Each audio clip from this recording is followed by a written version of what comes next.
strength and pillar of our am I audible? Yes, you are. Okay. Okay. So he's the ultimate strength and pillar of our law school. He's our teacher. He's also our mentor and the person we reach out to as soon as we get any idea about any event, because we know that he will transform our ideas into reality, and he would support us in all the ways he can. So I welcome our Associate Dean, Sir, Professor Dr. Saurabh Chaturvedi. Thank you, sir, for joining us today. Thank you, Purvi. As I have been directed and I was told by Yashi that I need to introduce Captain Kapoor. Initially, he's a great friend. So then I have been given this assignment only. So then I would be introducing Captain Kapoor, so who can proceed with the event as such. So I'm really happy to introduce Captain Pankaj Kapoor, who is a great friend, and he's a registered advocate with more than 2 decades of his experience in matters related to the charter parties, salvage, damages, claim, marine insurance, ship arrest, and the Maritime Labor Convention. He was a ship captain before starting his legal career.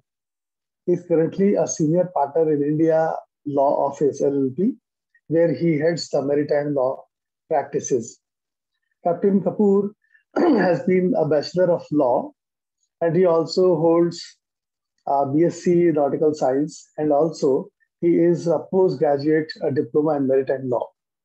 He is a qualified Master Mariner, and he was also associated a fellow of the Maritime Nautical Institute of UK. Captain Kapoor was a member of drafting committee of National Maritime Policy extended by the Government of India, NITI Aayog, where he played an instrumental role in creating a national policy covering various maritime activities ranging from wind farming, blue economy, and national shipping. He also serves on the legal committee of the Indian Company of Master Mariners. He was also a member of the government think tank Research and Information System for Developing Countries, a logistics management faculty member at NMIMS University Management School. He teaches maritime law at the Narottam Morarji Institute of Shipping. He has been a visiting faculty member at various maritime institutions in India for the last 7 years and has a various exposures with the practical exposure of many events across. He has been speaking on the maritime law conferences as a guest speaker since long in India and abroad. I must welcome Captain Kapoor to take over and to introduce our very distinguished guests for this event. Thank you. Well, thank you, Dr. Saurabh. That was rather a very elaborate introduction, but thank you very much. The whole purpose of requesting NMIMS and your student committee for this interaction with the students, I wouldn't call it a seminar or a webinar or any such thing, but rather an interaction with the students. I have been a part of the faculty of NMIMS for the past 3 years. My experience with the students there is simply unbelievable. It's very amazing. Just today, I had a half-an-hour session with the students. We had given certain projects. I had given certain projects to the students, and that half an hour was simply unbelievable. The type of answers, the questions which the students are asking, their awareness, the amount of hard work which they have put in is fantastic. So in line with that, I thought that students of such caliber should get a good exposure, not just in shipping, not just in maritime, but also in the insurance sector, which affects every industry. And of course, it's very much a part of the shipping industry. I believe the actual figures would be given by Captain Harry and Mr. Jagan, but I believe the P&I or the protection MD clubs are doing businesses worth around 10 billion or maybe more. So that kind of a business is conducted by the maritime and insurance industry. So it's very important that the students get exposure to that, because not just the knowledge, there is a massive scope or an opportunity for them to enter this industry as lawyers. Just to give you a small example, a ship like Ever Given, which got stuck on 23rd of March in Suez Canal, had insurance claims worth around $600 million. And that was just one ship. So shipping industry, along with its marine insurance, is a massive opportunity for the students. And this is the best time for them to get an exposure to it. And I couldn't think of any personalities better than Captain Harry and Mr. Jagan. They are stalwarts in the industry, based out of Singapore. Singapore is the hub of shipping. So without any further delay, let me now invite Captain Harry. But before I do that, let me have the honor of a small introduction, though I'm sure the words would be too little to introduce a man of his stature. Just to let everybody know that Captain Harry has been in shipping he has spent in shipping sailing time for nearly 17 years. And after nearly 3 years in command, he has commanded one of the largest ships in the shipping industry, which we call VLCCs, or very large crude carriers. And this is just one of them. He has commanded different types of ships, different sizes of ships, ranging from small anchor handling vessels to very large crude carriers to ships which carry gas carriers, container vessels, bulk carriers, and name it, he has been in a command of those ships. He has got command of those ships. After he finally quit sailing, he joined a Protection Indemnity Club. It's an insurance club. It's in short, in shipping, we call it P&I clubs. So he joined the Shipowners Club. It's called the Shipowners Club in 2009, overseeing the development and growth of the loss prevention department till 2019. Captain Harry has now assumed a much larger role, and he is now the regional head business relationship of the same club, whereby he enhances deeper engagement with the stakeholders to improve safety awareness, risk management ethos across the entire shipping industry. Captain Harry also runs a club called Medici. It's an enhanced pre-employment medical examination scheme, which offers a comprehensive medical package for seafarers sailing on board the vessels which are registered with this club. Now, also, I'm very, very happy to announce that in recognition of his efforts, Captain Harry was awarded the Outstanding Individual Contribution to Safety at Sea by MPA Singapore. That is the Marine Port Authorities of Singapore. It's the organization that governs all the shipping activities of Singapore. So he received that award. Captain Harry is also an MBA in Human Resources, International Management, and a post-graduation diploma in Maritime Law. He is also the founding chairman of Company of Master Mariners, which is a Singapore branch, vice president of Nautical Institute Singapore branch, and also a member of Institute of Chartered Shipbrokers. Additionally, Captain Harry is also qualified ISO 9001 ISM lead auditor, and of course, a navigational assessor. To end this introduction, I'm sorry if I have forgotten anything, but we are very fortunate, we are very lucky to have you today. Thank you for sparing your time. And over to you, Captain Harry, for your interaction with the students, please. Thank you, Pankaj, and it sounds really very long. I think you read rather slowly to make it sound good, but thank you. Very humble to be given this opportunity to share with you all. And one of my own personal goals is to reach out to the community and try and give back in terms of knowledge, what we can impart. So rather than you all being fortunate to have me to speak with you all, I think I am fortunate to have a chance to engage with you all. You all are our future. You know, later jab haath pair kaam nahi karega, daat gir rahe, then you all are the bhavishya, you know, of the world, and we have to rely on you all. So if we do not empower you all, or we do not share our experiences with you all, we do not take the time to invest in you all, then I think it's a lost cause. So this is why, thank you for having me today. And I'm quite honored to be able to share some thoughts with you all. Now, typical for anything, I've put slides. It's just me, but I usually digress from this. I'm going to share my screen and go through some slides. I'm going to explain to you all what marine insurance is in a few slides. There are some which are stepping on Jagan's toes. So I will just skip through those slides and say that he will speak to you all in detail. We've had this chat aside, Jagan and myself, so we will make sure that we do not kind of duplicate our material. I'm going to just share my screen. I'll go. It's an informal chat, guys, so please don't go to sleep.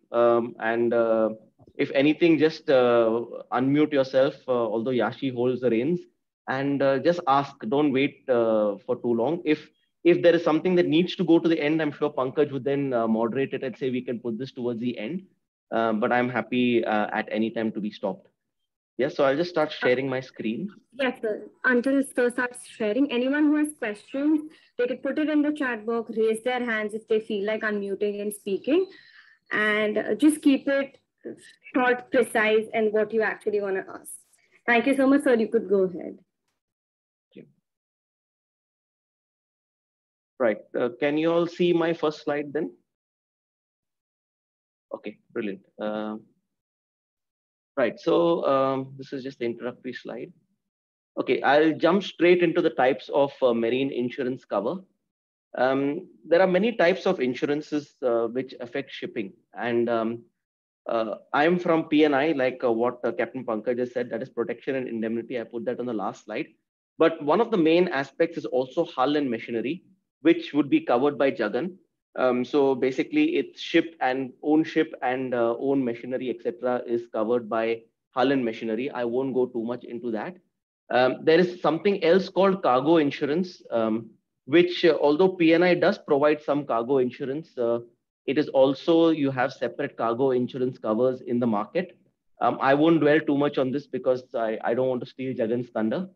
The third one is P&I. Now, what is protection and indemnities? Basically, it covers for all liabilities, anything else which is not falling over here.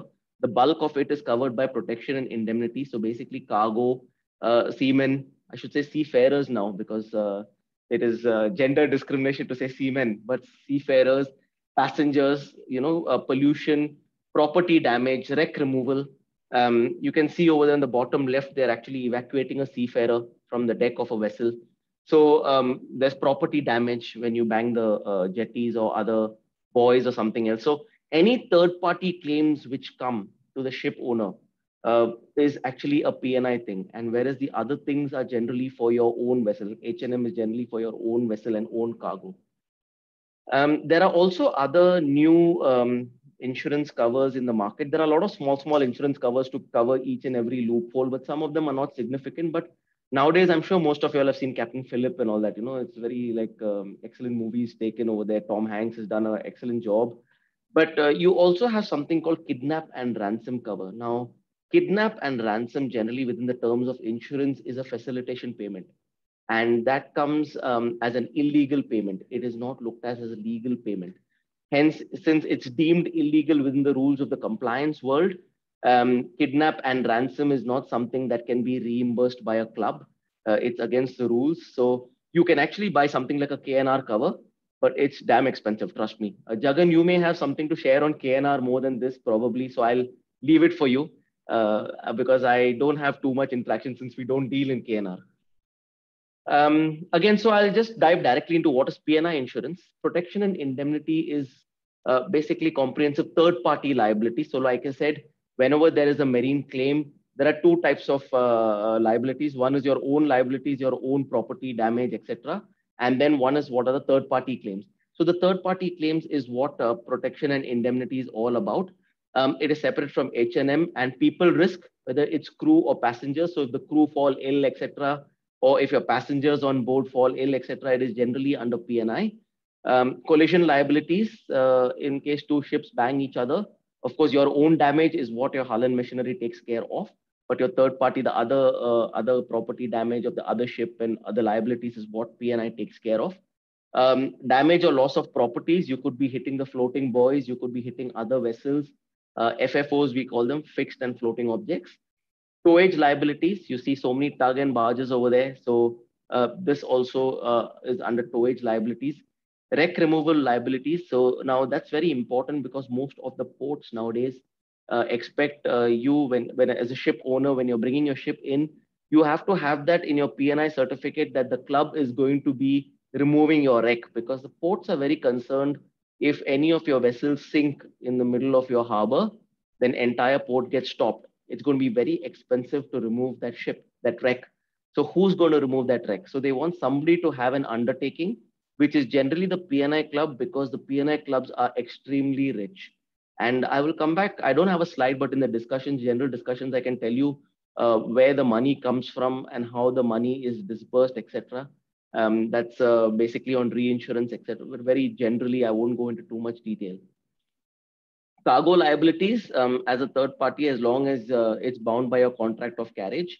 I don't know if you all go into Hague-Visby rules, etc. But it's all the governing law of your Marine Insurance Act 1906, and the club rules are formed on your Hague-Visby rules. So cargo liabilities arising out of that for your ship from any third party is within your P&I. Of course, to enhance it, you have cargo cover in the market. And pollution liabilities, which is quite sensitive because everybody gets very upset.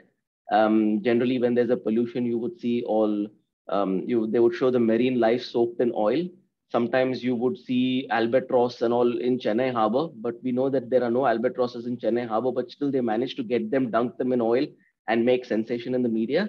But it's all very sensitive when you say oil pollution because it kind of destroys the ecosystem, so-called, allegedly. Going further, why do you need P&I insurance? The picture over there you can see is the Costa Concordia. If you all are not familiar, this was one of the largest claims faced by the P&I clubs off the coast of Italy. This ship was actually, it was completely lost. A few lives were lost. This was one of the most expensive claims in the history of P&I till date. Again, something like this. So you can imagine if a ship owner has a claim like this, it's going to be a lot of money. You're talking of billions, like sometimes $2.5 billion.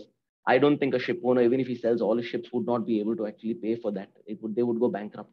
So that is why you have a P&I insurance, especially with one of the clubs. What is a club? What is the consortium of the international group clubs come in the following slides. But why it is so strong financially also I can detail to you all. Now, this is a very nice picture. This is an actual picture. So what happens is, suppose one of our vessels on the rivers of Indonesia hits a village. All the fishermen and the villagers come and sit on board that barge and say, we want payout. They do not have bank accounts, etc. So you can forget about Aadhaar card and all over there in Indonesia and the villages. This is how the distribution is, huge sums of money. Now, you know, the Indonesian rupiah, you have billions of rupiah and it's equivalent to a few dollars. That's the exchange rate. Generally, even when I'm putting my expenses of traveling in Indonesia, I lose track of the zeros because, you know, billions and billions and it's just a few bucks. So this is how it is. The correspondent actually sits down with a huge sum of money and he takes all the villagers' names and he kind of pays out over there as per what is agreed. Otherwise, they won't leave the ship. Very often now they've started with taking photographs because the fishermen are also very clever. They'll take their money and they'll go back to the back of the queue and they'll come again. So what happens is now there's photographic evidence of handing over the money and this is how it's done. Now, the value of claims is becoming more expensive nowadays. People nowadays, earlier when you used to have a marine claim, you used to worry about, you know, what's going to happen. But now everyone's worried on how much money can we get back from your insurer. It's not a wrong thing because you're paying a premium exactly for this. I mean, on a commercial basis, similarly, personal basis, sorry, if you bang your car, the first thing you're worried about is how much the insurance is going to cover. You know, whether I've got comprehensive insurance and why not? That's why you're paying premiums for. Now, a club letter of undertaking versus a bank guarantee. Earlier, you had to give bank guarantees and bank guarantees were a huge task to get from the banks. You had to have during banking hours, weekends were a problem. There were multiple, boxes to take, a lot of red tape to get these. And time is money for a vessel in port. Every hour in port could cost you a few $1,000s quite easily. And then also you have to pay for all the ships that are not able to come into port. The claims can get quite huge. So being a club of this financial stability, we are empowered to give a a letter of undertaking, which is equivalent to a bank guarantee. And this can be signed very quickly. So in case we have to release a ship which is being arrested, detained by the authorities, a club can very quickly, within a matter of an hour or so, at least, just you have to get the director's approval, the chain over there, and this can be done. Quick reimbursement of claims paid. So generally, if you're an international group club with these resources, you're not looking to hold back claims because it all goes to a mutual pool. So every dollar and cent saved for a claim, if we just cut the saying we won't pay this $5,000 less or something, it really doesn't. It's not even a dent. It's like just shooting in the ocean. So this is why P&I insurance is quite important. Although people see insurance as quite an important, a huge factor in your operational budget, it's quite very important to have good insurance. A little bit of a history lesson. Its origins of P&I is from 1855, following the legislation in the UK Merchant Shipping Act 1854. Basically, H&M policy only used to give 3/4 of your collision risk, and the remaining 1/4 collision was given by the P&I. But now we have actually moved ahead to give complete collision risk by the P&I club. As and when actually the claims have become more and more expensive, the P&I clubs have come more to the forefront because it's even more necessary now due to the financial resources. A little bit about my club, also established in 1855, the second oldest P&I insurer. We generally focus on smaller and specialized vessels. When we say smaller, it's nearly up to 40,000 gross tons. So definitely not an ever given size, but slightly smaller. We are a member of the international group of P&I clubs, and collectively, the group of clubs, the international group covers 95% of the world tonnage, which is quite a sizable chunk. The scope of P&I cover is generally within the club rules. So each of these 13 clubs have their own club rules, which are more or less the same. The clauses are given for each different types of cover, and whenever a claim is made, we see under which head of cover it falls under, and the claim is paid accordingly. A little bit, I think I've lost the slides for some reason editing. Now, the international group of P&I clubs, it consists of 13 clubs. This is really not one of those clubs you would find karaoke and dance and bars and all that stuff. So it's just called a club because it's historically, these guys sat across a coffee shop and they decided, let us provide insurance to ships, and how we've evolved. So these 13 clubs are actually part of a pool. And when we say pool, so basically you can imagine with 95% of the world tonnage, the amount of premium that is coming in is phenomenal. We are talking of hundreds and billions of dollars of premium coming in. So generally, any excess in the premium. So as a club, we have to have our own retention. We take out our management costs, and any surplus in premium is put inside this pool. And this is done by all the clubs. We are a non-profit making organization. So the only thing we can take out are actually our management costs and operating costs. Everything else goes into this pool. Now, the reason for this pool is when you have a claim like the Costa Concordia, one club is not enough to cover this claim. So basically, these resources are phenomenal because like aviation, shipping claims can be very, very expensive. So what happens is all the money that goes into the pool is reinvested. It is not just lying over there. It is reinvested. And whenever there is a group claim, so suppose we had a Costa Concordia, there is a minimum club retention. So the Swedish club would have had to pay the first $10 million as their own retention, and the remaining 240 million would have gone into the pool. So basically, if there's a big claim, all these 13 clubs pay a small portion of this. So it is distributed among the 13 clubs. The hit is not taken directly by one club. So that's what the advantage is of a poolable insurance. Similarly, each club has a minimum retention of $10 million. So the first $10 million is what the club would pay for itself. But even this $10 million actually is reinsured. We do not pay for it ourselves. We do not have those money in free reserves. You actually reinsure this. So if there's any claim which goes more than $200,000, we actually have reinsurers who cover this for us. The reinsurers then go into the market and then it's spread. They reinsure, and the risk actually gets spread. This is how insurance goes. So when you reinsure, they multiply reinsure. So if there's any claim, everybody pays a very, very, very small section of it. So it could be spread among 100 reinsurers. All of them put their few dollars inside, And when the kitty comes, it comes up to your $10 million, minus a few 100,000, which you have to pay yourself. So this is how insurance works, because there are huge sums of money involved. I've tried to break it down in non-technical terms, but if there is any doubts, I'll be happy to clear them later in the Q&A session. Okay, so now what do we cover? We cover crew claims, injury, illness, death, loss of effects. So if you have piracy or if you have robbery on board or this thing, and your items are stolen on board, they steal your laptop and your watch or your mobile phone and all these can be claimed by your P&I. One thing we've realized is the moment you have something on board, everybody claims for a Rolex. Suddenly, even the poor of man says, I've got a Rolex. Can I please claim from the club? But unfortunately, this is limited at $5,000 per crew member. And in the vague chance of anybody having a Rolex at that time, then we asked them to provide proof, because I believe getting a Rolex watch is not just straightforward. It has to be engraved and you have a certificate and database. It's like literally having a Swiss bank account. Repatriation and substitution. So in case a person has to be taken off a ship, that is called repatriation, and substitution has got nothing to do with football. But very similarly, it's actually the cost of having a replacement crew coming on board. Travel costs, especially now with COVID, it's very high. So the club pays for getting the person off as well as bringing the replacement on board.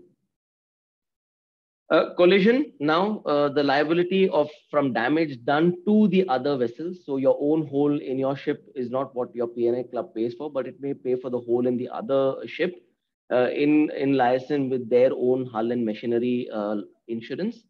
Again, the collision or excess liability, it excludes losses to the insured vessels, which is generally taken care of by the hull and machinery. Property damage, as you can see from the picture down here, in 2015, this is a coral reef in Indonesia. And until you scrape this, Indonesia doesn't even know where their coral reefs are. But the moment the ship goes aground, then suddenly we realize there's a coral reef underneath.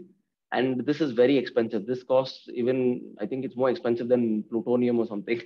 The cost of these corals are very, very high. So I think the Indonesian government gets a lot of money just by our barges scraping over there. You can see the scrape marks of the coral over there. And suddenly that becomes endangered and protected when until we scraped it, we did not even know it existed. Now, the thing with regimes of Indonesia, Vietnam, and Southeast Asia countries is the moment they see a P&I club claim, I think the dollar sign suddenly starts flashing and they think this is the potential to make a lot of money. Unfortunately, even the authorities do toe that line, and it is seen as something of filling up the coffers. It is walking a fine line. We can't exactly have to choose my words carefully. We've got ladies in the audience. We really can't get the authorities angry because if we piss them off, sorry, I couldn't find any other word. If we piss them off, then they can actually take it out on the companies, the shipping companies. And, we really don't want it to be detrimental for their business, because if the authorities get angry, then they can arrest any other vessels of that shipping company as collateral, etc. So we try to keep everything smoothly. If we have to pay a little bit, even knowing that it is in excess to appease the authorities, then we do so, because we realize that finally, if there is no smooth trade and business, then there is going to be no market for P&I insurance. So it's important everything runs safely. Again, for property damage, we have navigational aids, we have berths and fenders, cables and pipelines on the seabed, and of course, our friends, the reefs. Pollution, again, we have liabilities for pollution emitting from the vessels. So we have fishermen who claim for loss of livelihood. So far, we don't have any fish claiming from us, but we have a lot of people, marine activists, who claim on behalf of the fish. Again, also measures to minimize pollution is also covered by the club for oil and other pollutants. So it's not only oil. Nowadays, the rules of shipping is air pollution, water pollution, sewage pollution. So, anything that comes out of a ship is actually pollution. And really, I mean, it's difficult because everything has to remain on board, treated on board. It is really bad because nowadays, close to the coast, away from the coast, you have drones, you have so many things. So while you think you're getting away, you're not. Satellites take imagery, and you'll be amazed at the amount of tracking that's actually going on. So nowadays ships are being more and more complex to deal with all these emissions, or garbage treatment, sewage treatment, ballast water treatment. So this is why it's important that the club is there, because these can get very, very expensive. And the most important thing of pollution is reputational loss, because the moment something goes into the water like this, suddenly you're across all the newspapers, breaking news. You'll probably have Arnab screaming. I don't know if he's still in business, but you'll have him screaming across that, it's a big catastrophe going on and they've got all their facts wrong. Trust me, no ship owner actually wants this to happen. It happens because it's one of the perils of the trade. No seafarer wants to see this happening. The first thing he sees is happening, his life flashes between his eyes, because his career and his entire livelihood is at stake. So while people think, they have been very negligent and all, just spare a thought. Who wants to go through this? Nobody wants to go through this intentionally. It happens due to some error, due to some malfunction. So it is as reasonable as any other unintentional crime. Right, removal of wrecks, I think I've already told you all. There are a lot of statutory liabilities, raining and removing a wreck, destruction. So very often when you remove it, you got to tow it out to the open sea and you have to explode it and actually let it sink in the deep ocean. Sometimes this is how, because it's really impossible to tow it to a breaking yard or something. There's nothing in the vicinity. Sometimes the condition of the vessel is such that you really can't tow it, and it's a hazard for even the towing tug or the towing vessel. If the vessel sinks, it'll probably take it down with it.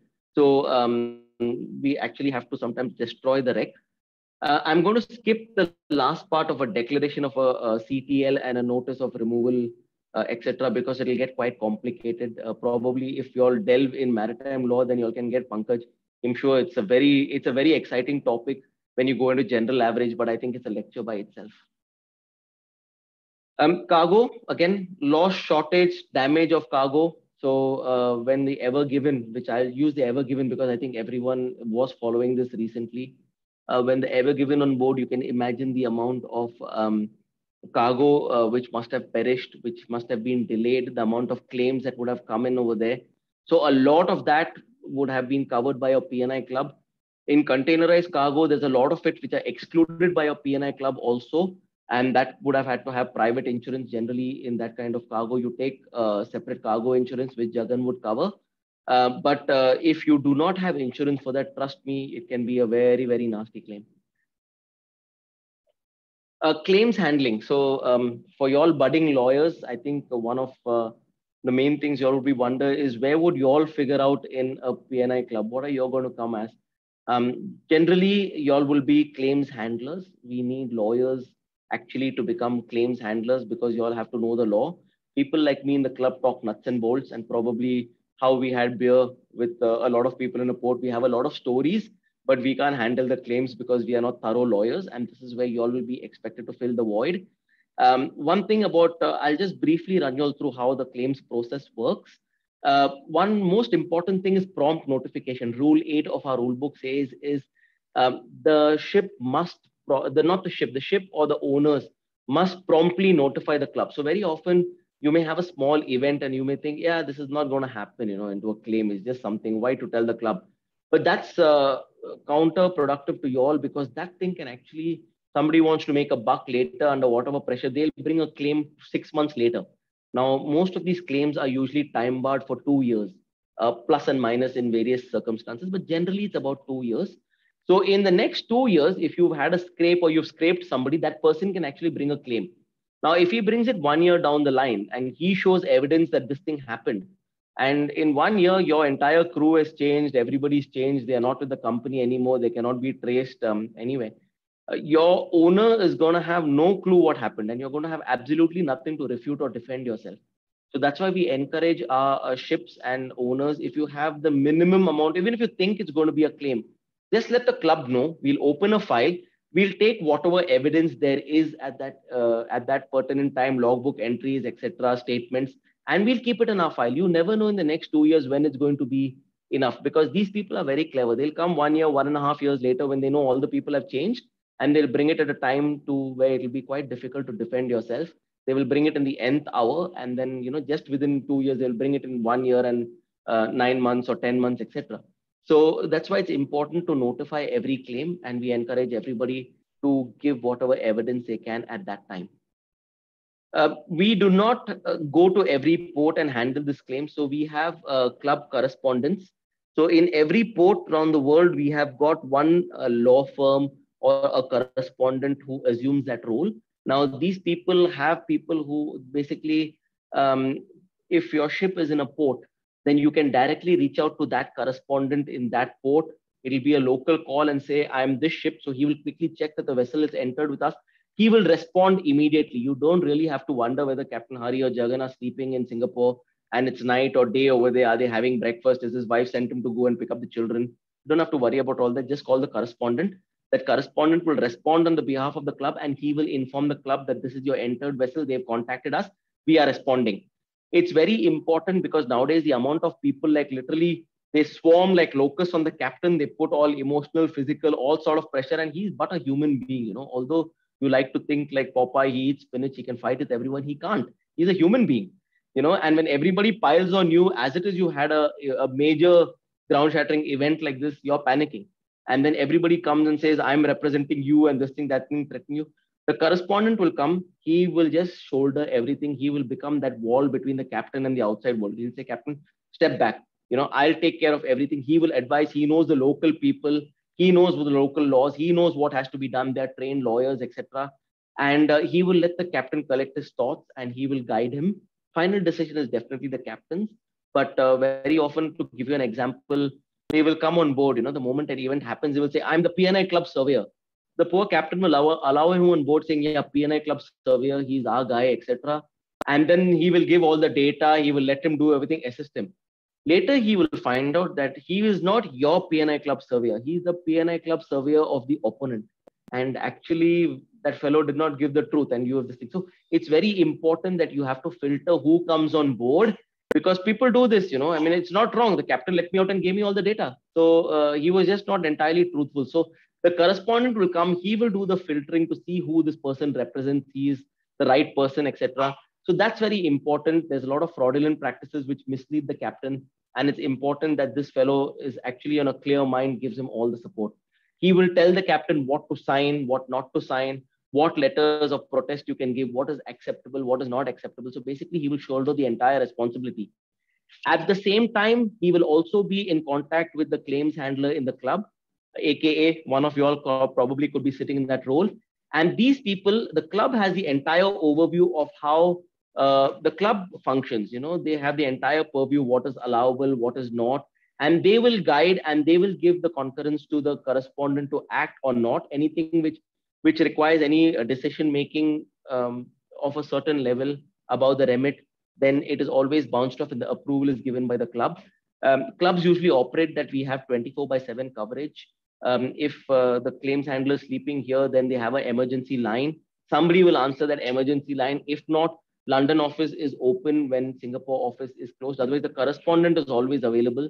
Somebody will make a decision to make sure that you know, it is timely action. Again, any fees incurred will be directly debited to the club, even though it's this thing, it does not have a claim. So by appointing a lawyer or by appointing your correspondent or by instigating your correspondent, it is no extra cost to you all.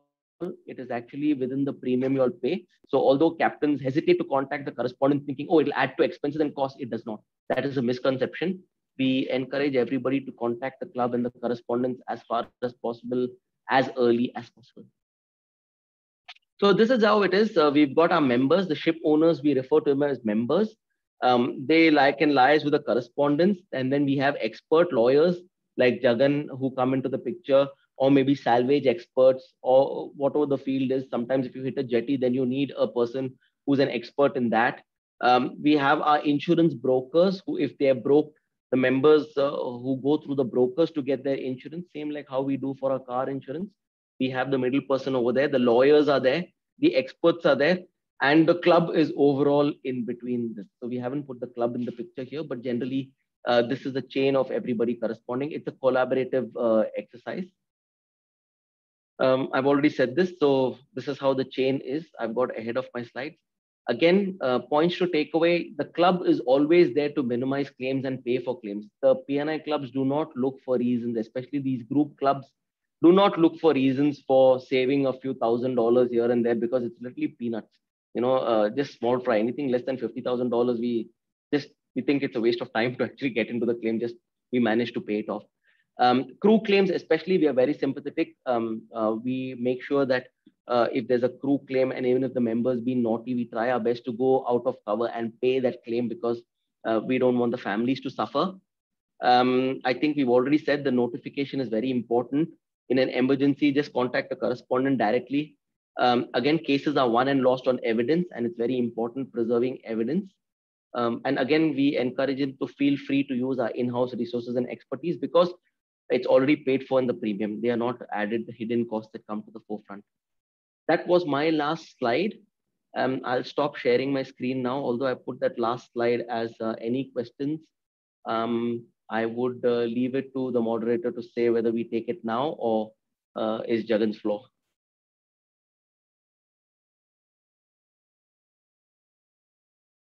Yeah, well, thank you, Captain Harry. That was really very insightful.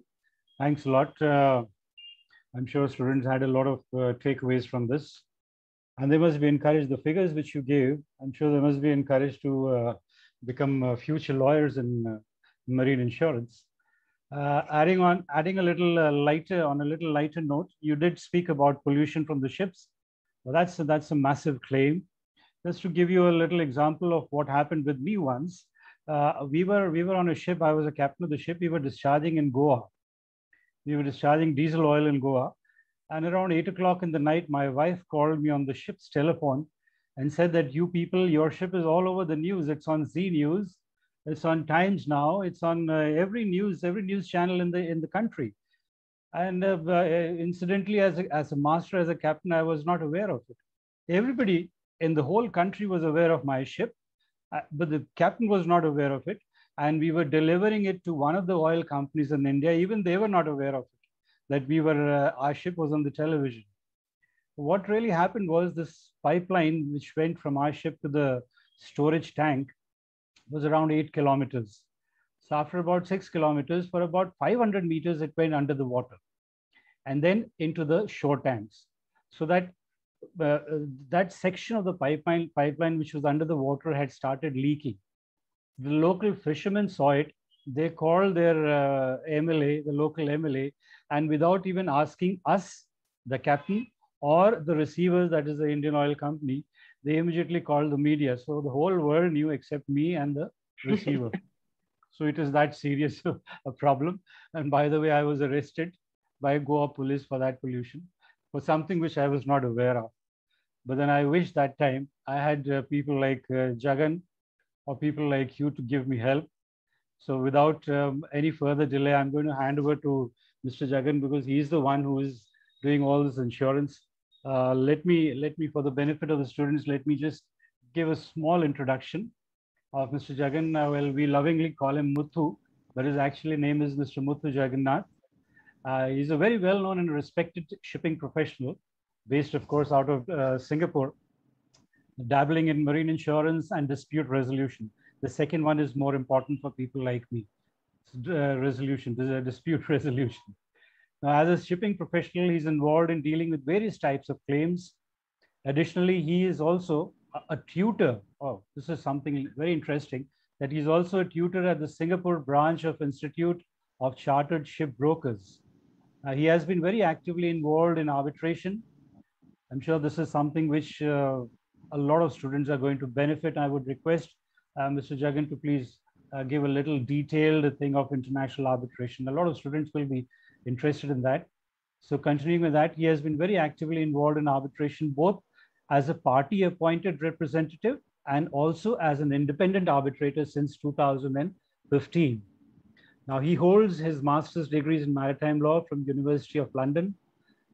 He started his career as a shipping agency in India, and then relocated himself to Singapore in a similar role. His interest in claims led him to a role with PNI, correspondent company in Singapore. Now, everybody knows what's PNI. He used to deal with various types of PNI club, and there is a term in shipping which we call FD&D. That's freight, demurrage, and dispatch. He used to deal with that. and transport liability claims. He then moved on to commercial role in a liner shipping company headquartered in Singapore. Finally, he founded his own company called NAU Private Limited, a claims and correspondent consultant since 2013, assisting clients in various types of shipping-related claims. He specializes in maritime, admiralty, shipping, charter parties, charter party or vessels, bills of lading, shipbuilding, and services, various services related to shipping, supply of goods, sales, purchase, trading, marketing. The list is endless. Now, please, without any further delay, let me hand over to Mr. Jagan. Please, sir, welcome. Thank you, Captain Pankaj. I must confess that I didn't know where you got such a detailed bio of me. But sir, we have a correspondence in Times of India and Hindustan Times, sir. But anyway, I'm delighted to speak to you all, and I must thank Captain Harry for setting up a very high standard. Unfortunately or fortunately, I am not going to be able to match the mark because I more believe in having a conversation than speaking. So, and I would welcome you all to ask. The topic which I'm going to talk is very broad because Captain Harry focused on P&I. I will be touching on other types of insurance. Each part of it will take more than a day at least. There are tomes and tomes which is written. And to be very frank, I'm still learning. It is not my intention to just talk on that, but perhaps put an interest in all the participants. If they are interested, they can go further. I must confess that if you have any questions on any of those, including the P&I would be able to assist. I would be able to touch on it from my perspective. There is no right answer or wrong answer. It all depends on the circumstances. So without further ado, I'll go on the slides. Just give me a second so that I put it on.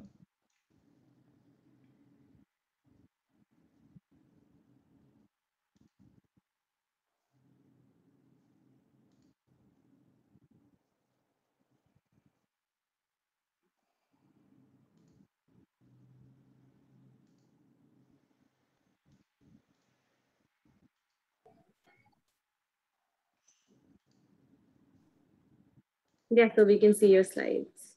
Yeah.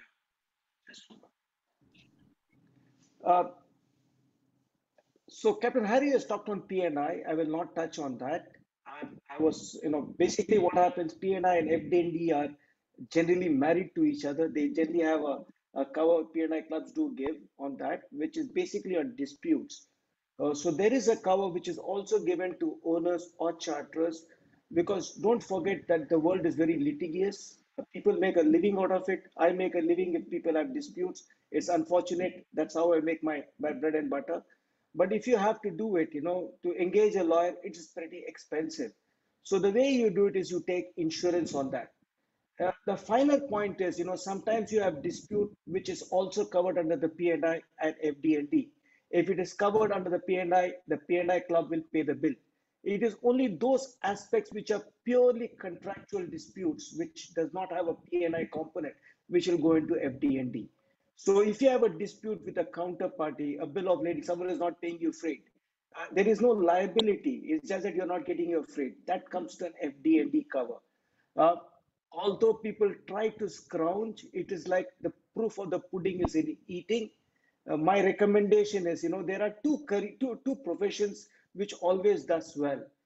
One is the doctor. You never ever ask him, what is the invoice, what is the bill you're going to charge for a heart operation, and at the same time, you are never going to ask Captain Pankaj how much you're going to charge if there is a problem.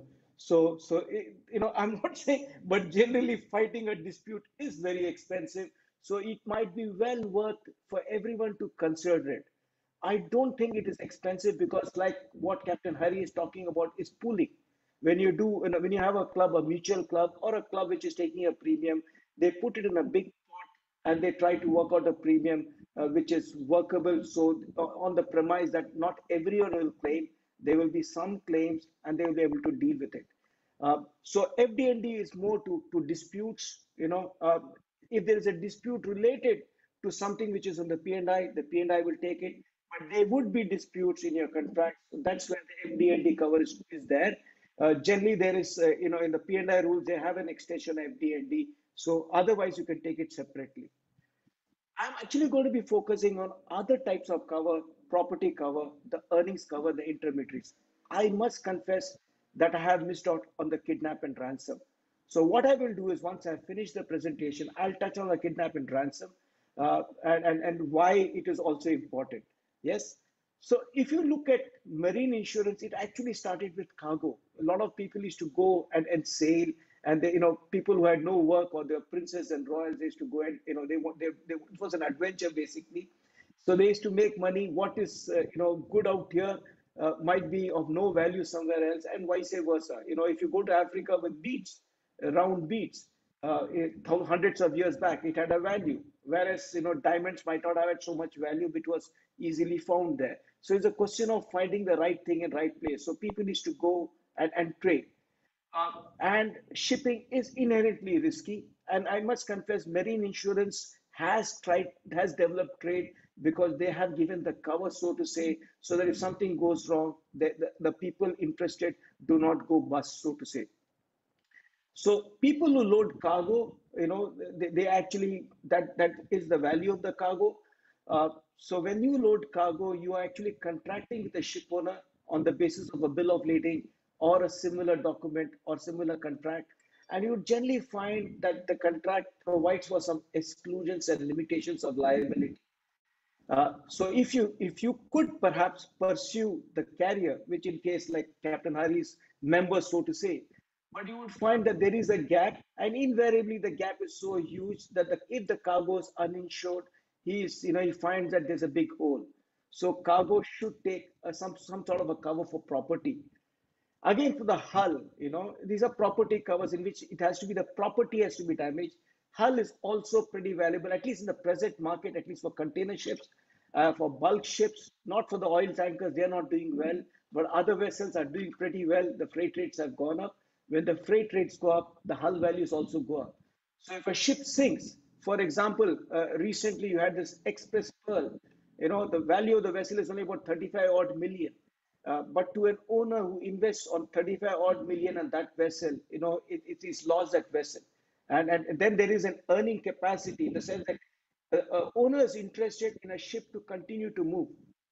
Like an aeroplane, if it is there in the airport, it doesn't make money. It only makes money when it is moving, so to say, when it is carrying stuff.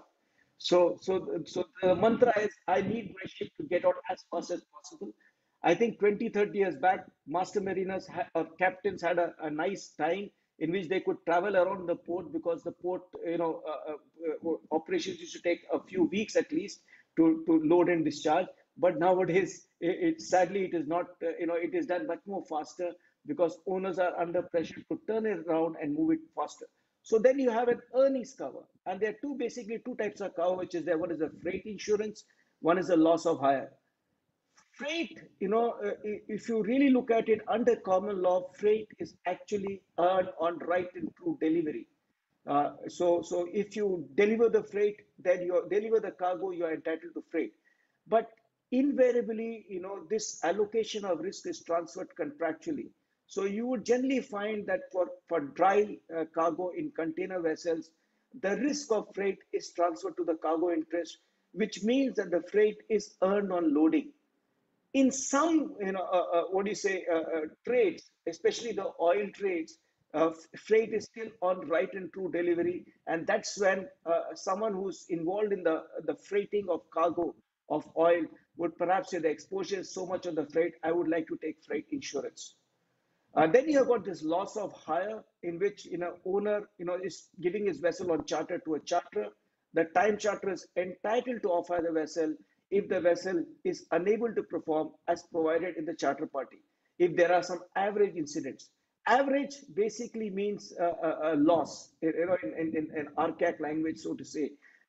So if there is a loss and the vessel is not able to perform or is not able to steam, charter parties would generally provide about 24 hours. Charterers can off-hire the vessel, which means he does not need to pay the charter rate for that period. When an owner buys a vessel with cash, it's okay. But invariably, the world has changed. A vessel is pretty costly. He would probably be taking a loan, on a mortgage. You would have to pay it on you have to pay on a monthly basis. He would be responsible for the crew. He has to pay their crew wages on a monthly basis, and you have other running costs associated with it. So therefore, owners might like to hedge their risk by taking a loss of hire.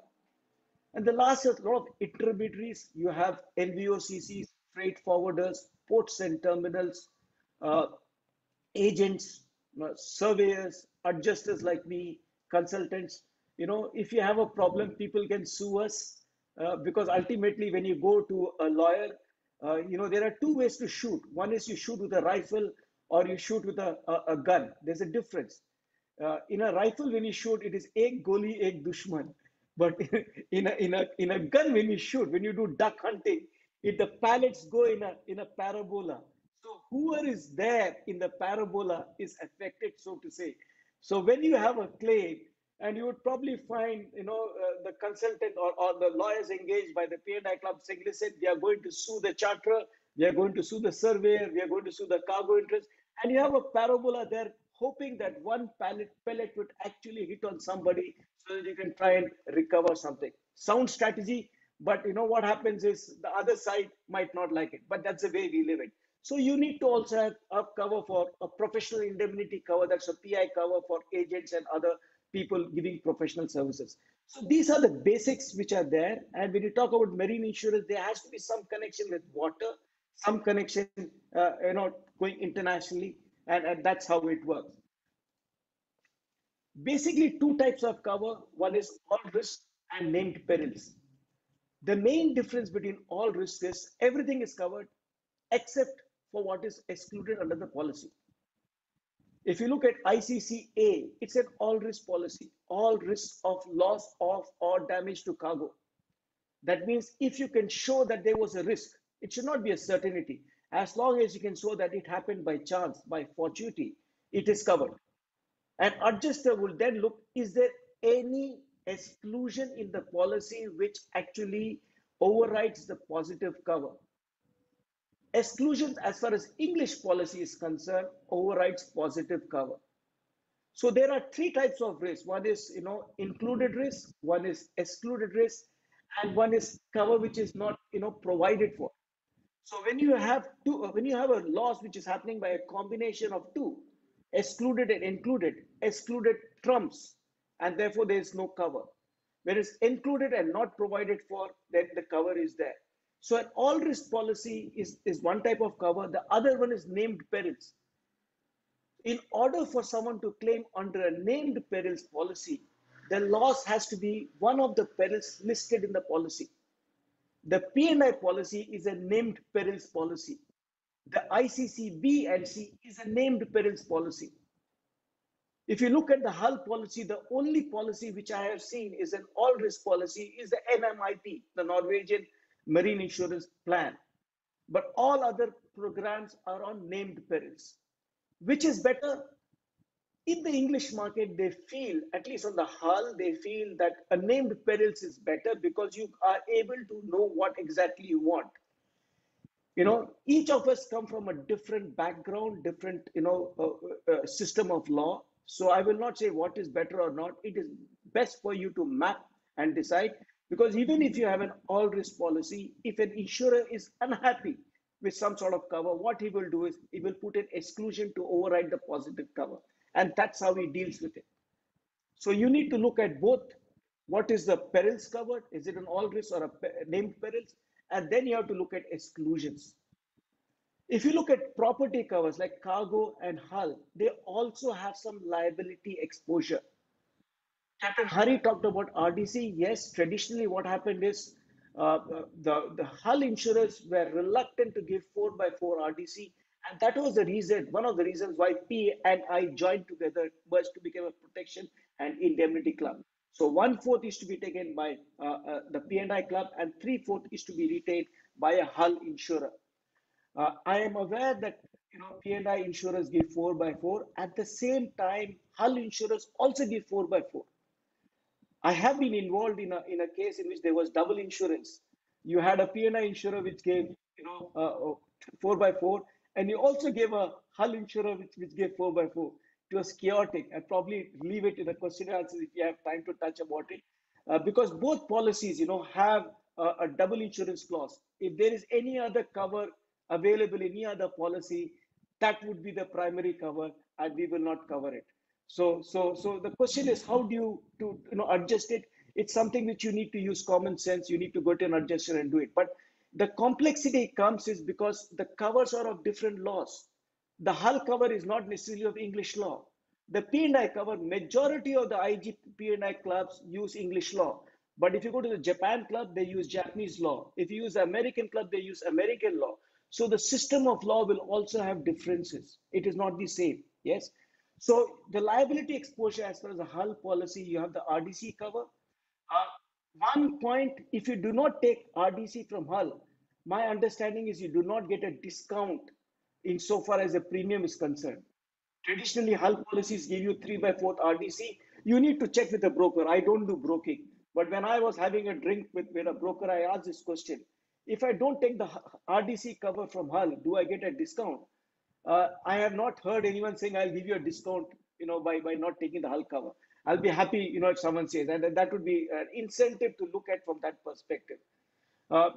Having said that, generally when you have a collision, people will prefer the P&I club to take the lead. And the way it is done is if you have an RDC cover of 3/4 by the hull, they will give a counter security to the P&I club and allow them to lead. The reason being simply is that, it's a style of claims handling. In a liability policy, you need to be on front foot. I don't play cricket, but I'm sure you know there are two styles of playing cricket. One is front foot and back foot, offensive and defensive. So you need to, in liability, I believe it is better to be on the front foot because you can control how the things can be done. Because if you do not control, mitigation will not be done properly. The investigation will not be done properly. It might be that the claim is there is no claim. But if there is a claim, if you are not control the parameters, so to say, you might be exposed to a very high amount. So that is the reason why at least for the liability aspects, it is better to have someone who is well grained in the liability aspects. The P&I clubs knows about it, so they would be the best person to actually do on the liability aspects. As far as the cargo, there is a clause, both to blame clause in if you look at the bills of lading. In some countries, the apportionment of liability to cargo is not related to the fault of the vessel. So if by chance there is a collision in, let's say, in the United States of America, the cargo in the other vessel can sue the other party for 100%, just like personal injury. He's not bound by the fault of his own vessel, so to say. So then you would generally have a clause saying that if this is done in the bill of lading, you will have to give an indemnity. So you also have this clause in the cargo policy talking about both to blame if it happens. Then again a liability policy which does. Then you talk about GA and salvage. Again, these are liability aspects which are there in hull and cargo. Again, GA is generally paid by property. The only time the P&I will pay is if the cargo can deny the entitlement of the owners of an actionable fault. It is not that they will simply pay, they'll have to prove that there is an actionable fault under the contract of carriage. So that is the reason they will take a back foot and wait and watch, so to say. Otherwise, when you see a GA and salvage, it is more of a property issue. Salvage, pollution risks and other risks, yes, the P&I will step in because that is not a property risk, it's more of a liability risk. Some of you have studied basically, common law countries generally follow English law, and you have the UK Marine Insurance Act 1906. In India, if I'm not wrong, is the Marine Insurance Act 1963, if I'm not wrong. It generally uses the same, this thing, not much differences. There are basically three tenets you need to know. Insurable interest. You need not have interest at the time you place the insurance, but the time of loss, you need to have an interest in order to claim. So if you do not have the interest, then your claim will be thrown out. You need to have, basically what happens, the insured knows much more about the property or the risk than the insurer. And insurance is based on what is declared. So if the insured has not done his bit, it is quite possible that if there's a failure of utmost good faith, which is provided in Section 17 and the subsidiary provisions 18, 19, 20, and 21 of the Marine Insurance Act, it is possible that the insurer can just walk off. What he would do is just return the premium. At the time of a loss, you don't want a return of a premium because the premium will only be 0.5% or 1% of the total risk placed. You want the payment of the claim. English law has changed it by the Insurance Act 2015. There have been some changes. And interestingly, they didn't change it for so long because they wanted to ensure that the insurance industry is in a better position.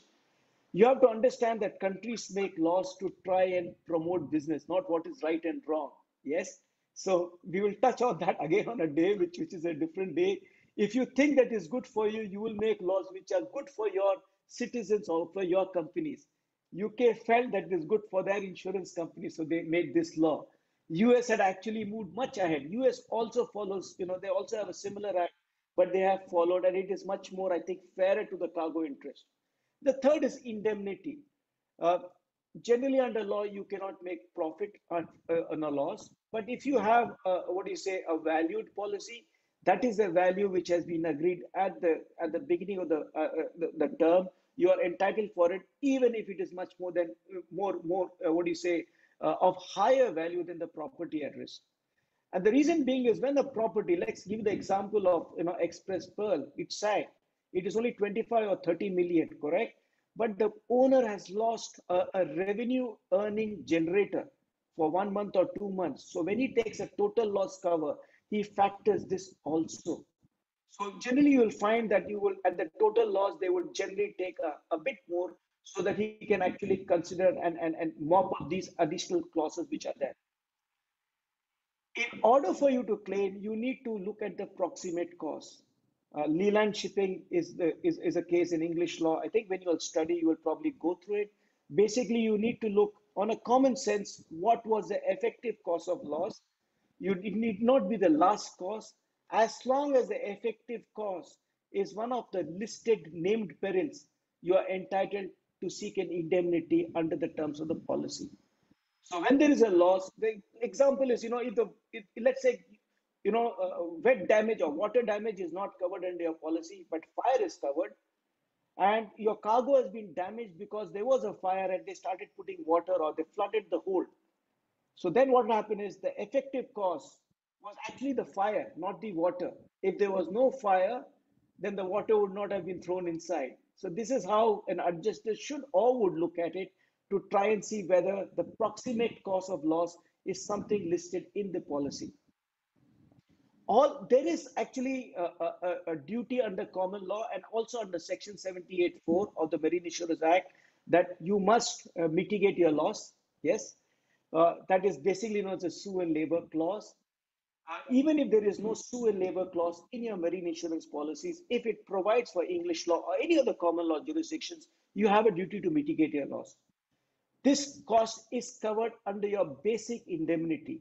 But if there is a sue and labor clause, what happens is you have an additional bite of the cherry, which is, again, the act does not define what is the amount. Insurers, being cautious, have limited it to the insured value or the sum insured. So you could actually claim on the basic policy to the insured value. You can also claim for the sue and labor. There is a difference between sue and labor and general average and salvage. Again, like I said, these are going very detailed, and I don't think it would be correct for me to touch on this. But if you have the time or you have the inclination, general average is when there are more interests involved. Sue and labor, there's only one interest involved. So you would probably look at it. So yes, there's an advantage in property policies. In liability policies, you would generally find a clause saying that insured has a duty to mitigate loss. However, the total amount claimable under the policy is limited to the sum insured. So if you look again at the Marine Insurance Act, it says unless otherwise agreed. The barrier is the mandatory provisions such as Section 55(2) or Section 17 or 18 or whichever is there.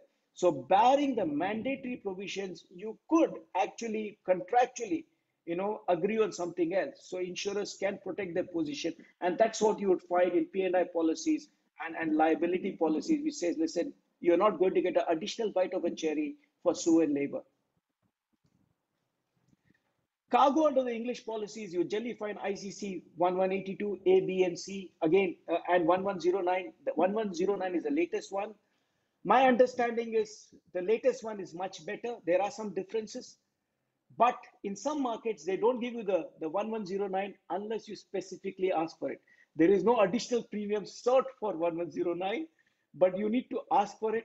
So if by chance you go into broking, you may wish to look at it. If someone says what policy verdicts you're giving, generally the later wordings are more updated.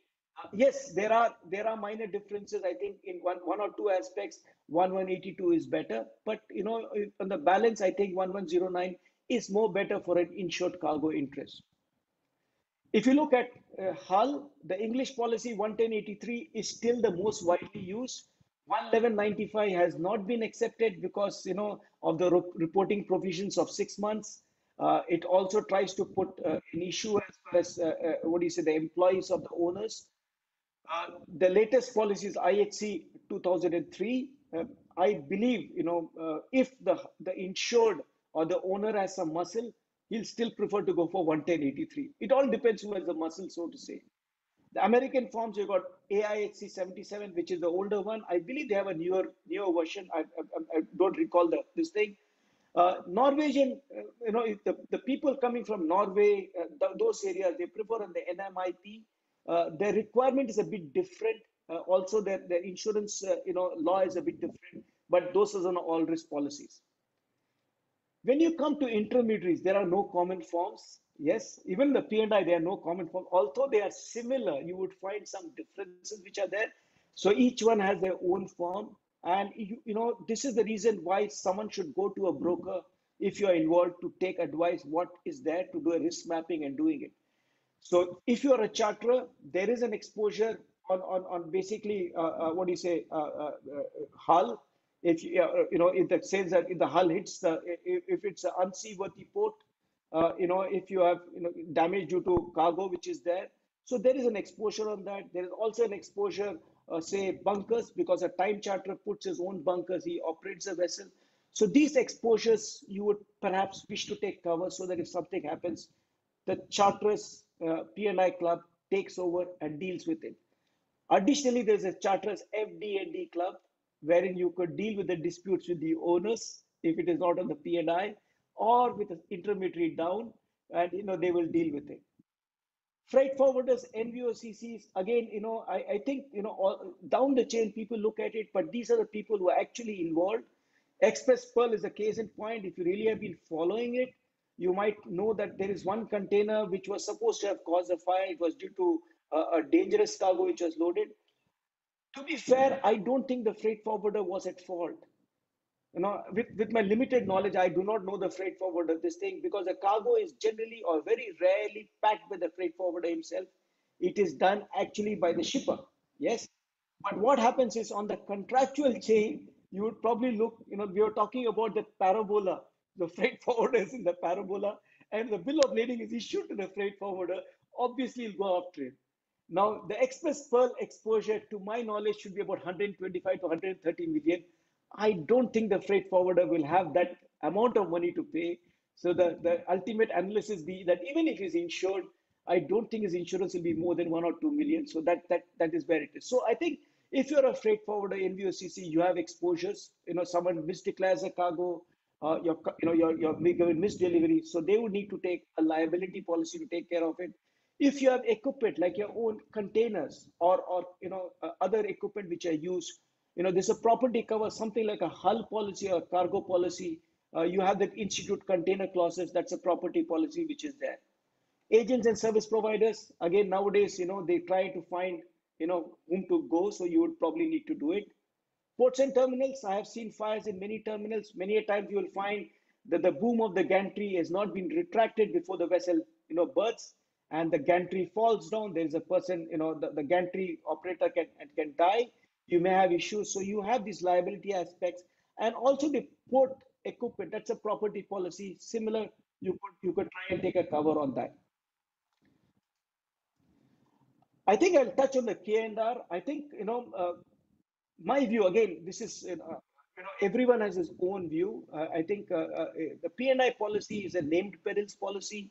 It does not cover, K&R because it is not provided. P&I insurers are reluctant because obviously they don't want to be saddled with more and more risk. It is more of a business decision, in my view.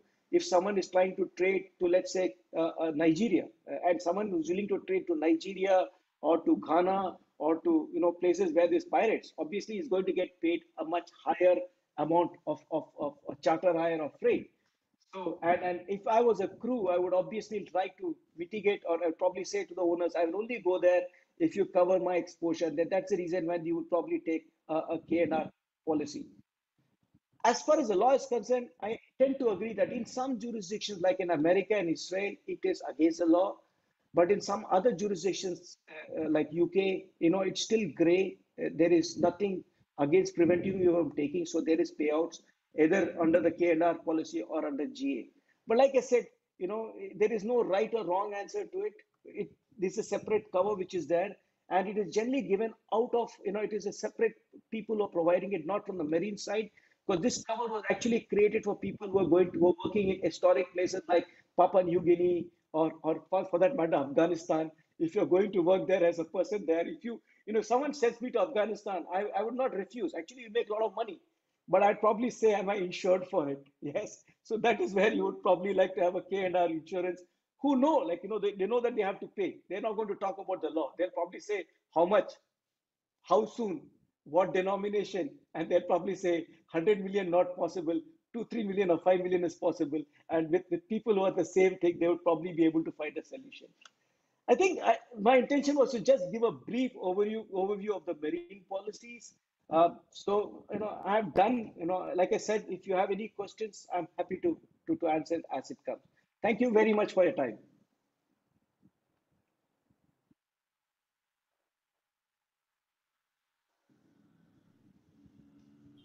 Okay, yeah, well, I believe I am audible. Yeah, thank you. Thank you, Mr. Jagan, for that lovely thing. First of all, thanks for your words of wisdom that whenever there is a liability, you should be always on the front foot. This is something which I have learned myself today. Yeah, and just adding on to what you mentioned about, it's not just marine insurance for the benefit of the students. Mr. Jagan was not just talking about marine insurance. He was in fact talking about the Insurance Act, of which marine insurance is a part of it. So I think it is of interest to every law student. And adding on to what you said, he did say that there was an amendment to the Marine Insurance Act of United Kingdom, and that was in 2015.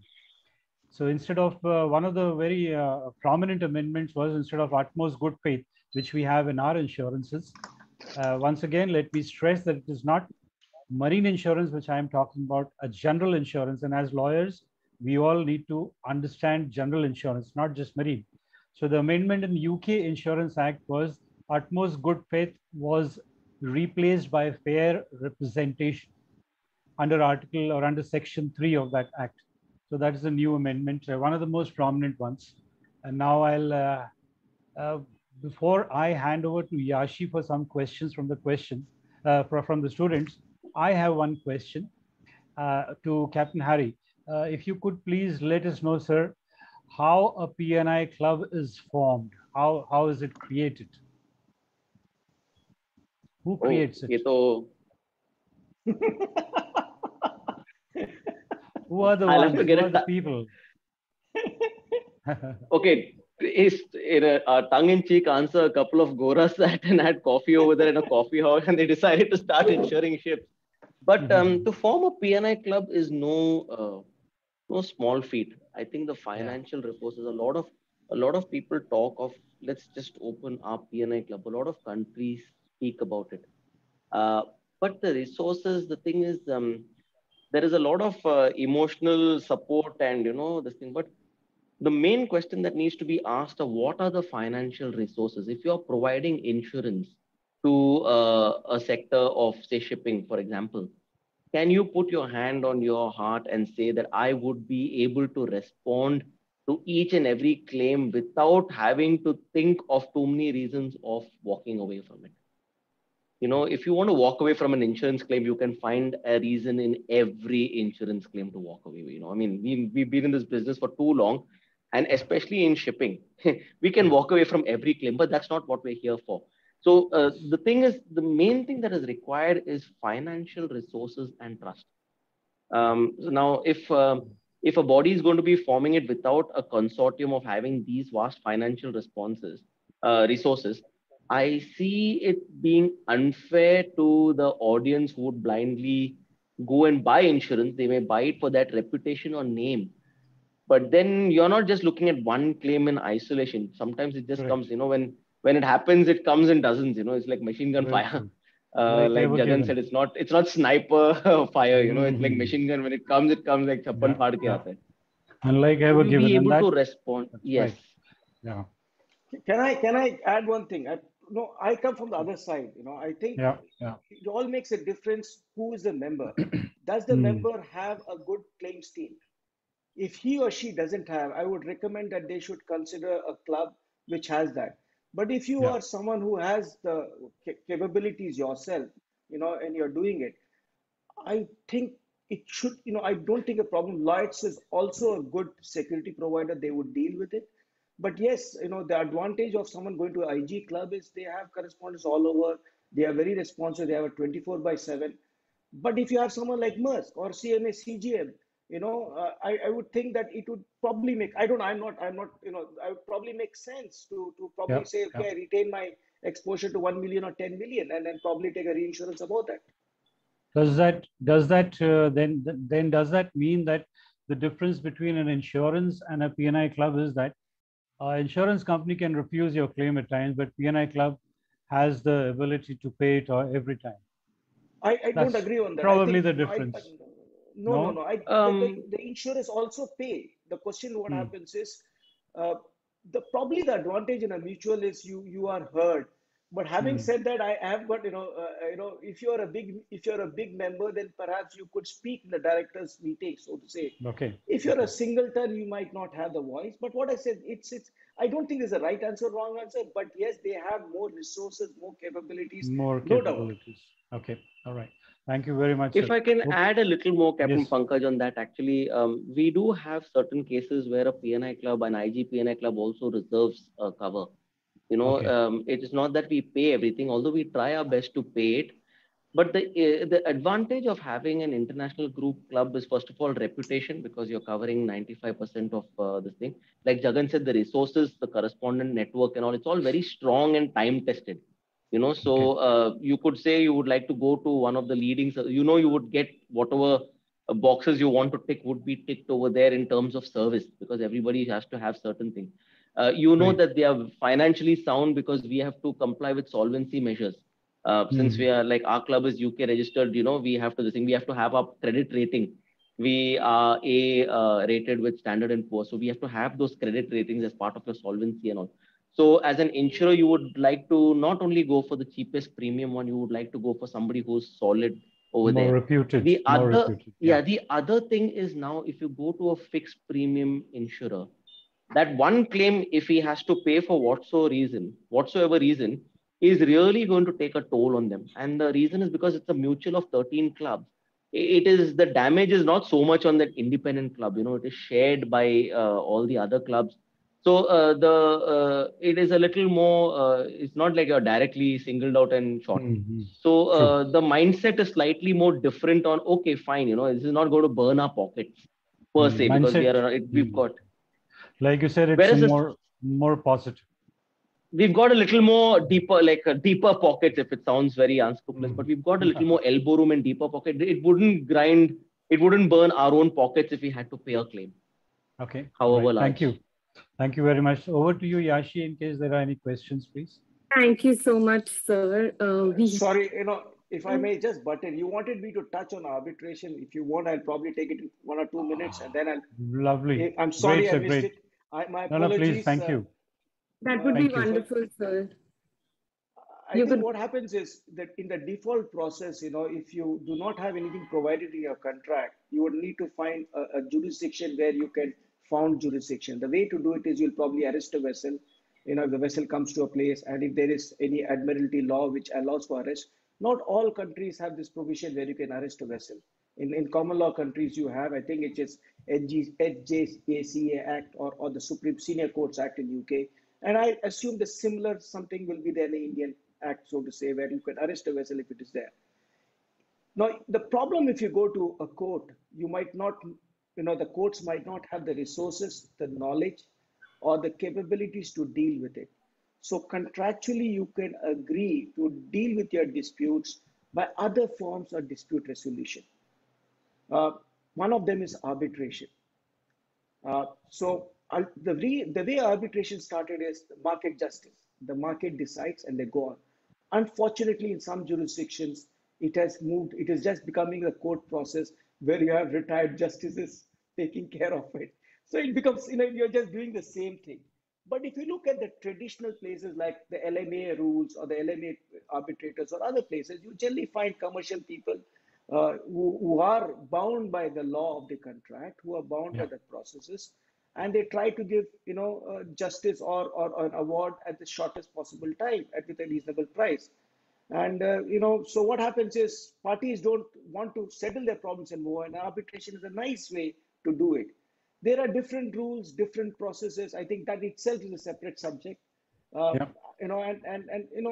thought I'd try this out, and for the last 5-6 years, I'm dabbling in it. I'm still trying to make a living out of it. So yes, it does come. So does that answer your question?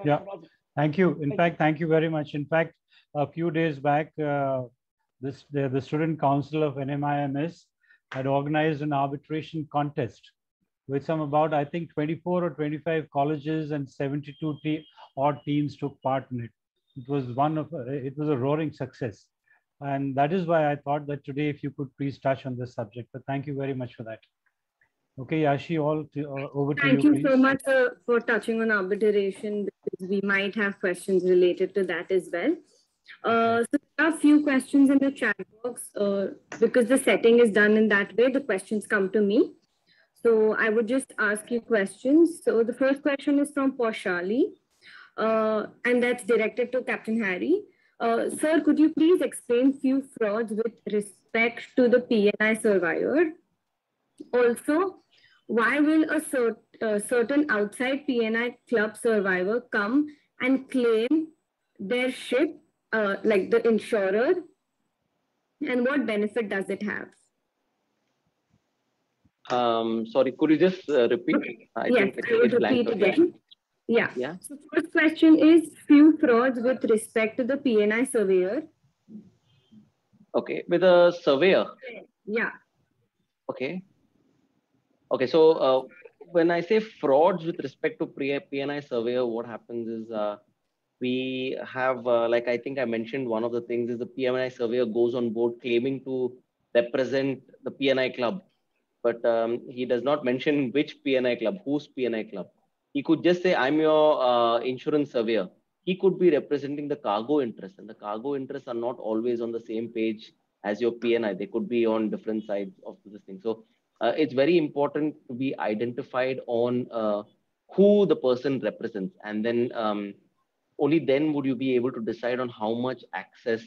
You could refuse access also. Generally what happens is you have something called a WP survey, without prejudice survey. So what happens is it's a limited amount of survey where your surveyor, your own club surveyor or your correspondent accompanies theirs, takes the other club surveyor to only assess the damage for the completeness of the report and go back. No access to anything else, nothing else, just see the damage and go away. So that is probably what the limitation is. It's called a WP survey, without prejudice survey. That's what is done. Frauds are generally trying to gain access. They may try and interview people on board. So it's very important. The media policy is very strong, and your crew should be briefed through drills and through procedures and policy that they do not speak to anybody. Another important thing is, and I wouldn't call it fraud, but one of the biggest problems we have is social media. Moment something happens, the seafarers already click photo and sensationally uploaded it on Instagram and Facebook and all that to see, I was the first, medal chahiye mere ko. I was the first to upload it. I got the most number of views and likes. But what you don't realize is you're actually upsetting the process, because in a lot of the secrecy and, very careful deliberation on what and when, as lawyers, you all would know, it's not exactly showing all your cards. It's very important to know when to play your trump, what all deck cards you have in the deck has to be very secretly played. It is a little bit of a game. Wait and watch who blinks first, you know, these kind of things. Unfortunately, that's the way it is. It is not just you shake hands and say, okay, I'll pay yours, you pay mine, we'll kiss and make up. It doesn't work that way. So frauds as such is just, I think, the way they try to gain data as much as possible, because everybody's in this to try and win the thing most for their clients. I wouldn't as so far going to say unscrupulous ways or something, but I think just a little bit of deceit. You don't speak the truth, but you're not lying. Okay. Another question related to it. Thank you so much for answering that, sir. Another question that is related to it is that, yeah. So you spoke about limitations of the claim by the PNI club. So you spoke about the loss of effect can be limited to $5,000. $5,000. Yeah. So what are these other kinds of limitation on the claim by the PNI club? Well, generally what happens is each claim has a limit, which is 500 million USD. So you won't hit it over there. So generally you have to have a cap. So in a mutual club, each claim is up to 500 million USD. So those are the caps. But in crew claims specifically like that, it is capped at 5,000 for personal effects. I had to say that because generally the seafarer doesn't go on board with all his, he doesn't go like Bapi Lahiri on board. You know, he doesn't carry all his, he doesn't carry all his family jewels and go and his Dahej and all and go on board. So the maximum एक mobile phone he'll take, or maybe one tablet, computer, and cash also. Nowadays nobody carries cash on board. Aadha jagah to there is no chance to go ashore to spend it. Most of the time it goes directly with a remittance to the bank. So he will have a little bit of amount on board. In the mere, sometimes he could be carrying in excess of $5,000, etc. if he was due to sign off in that port and captain has, you know, done his final settlement of wages. If that is the case, then definitely if he's due, if there's enough documentary evidence that he is due more than that amount, then definitely it will be settled. But generally that is a deterrent to make sure that everybody doesn't come up with their Rolex claims. But generally, the claim limitations are quite high. Like I said, on your policy, it will be 500 million per claim.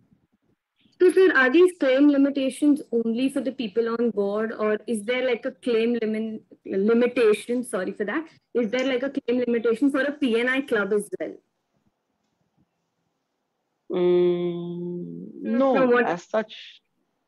If I've got your question right, there is no limitation. Like I said, the maximum amount you can pay for that claim is 500 million per claim. So generally, you don't go close to that.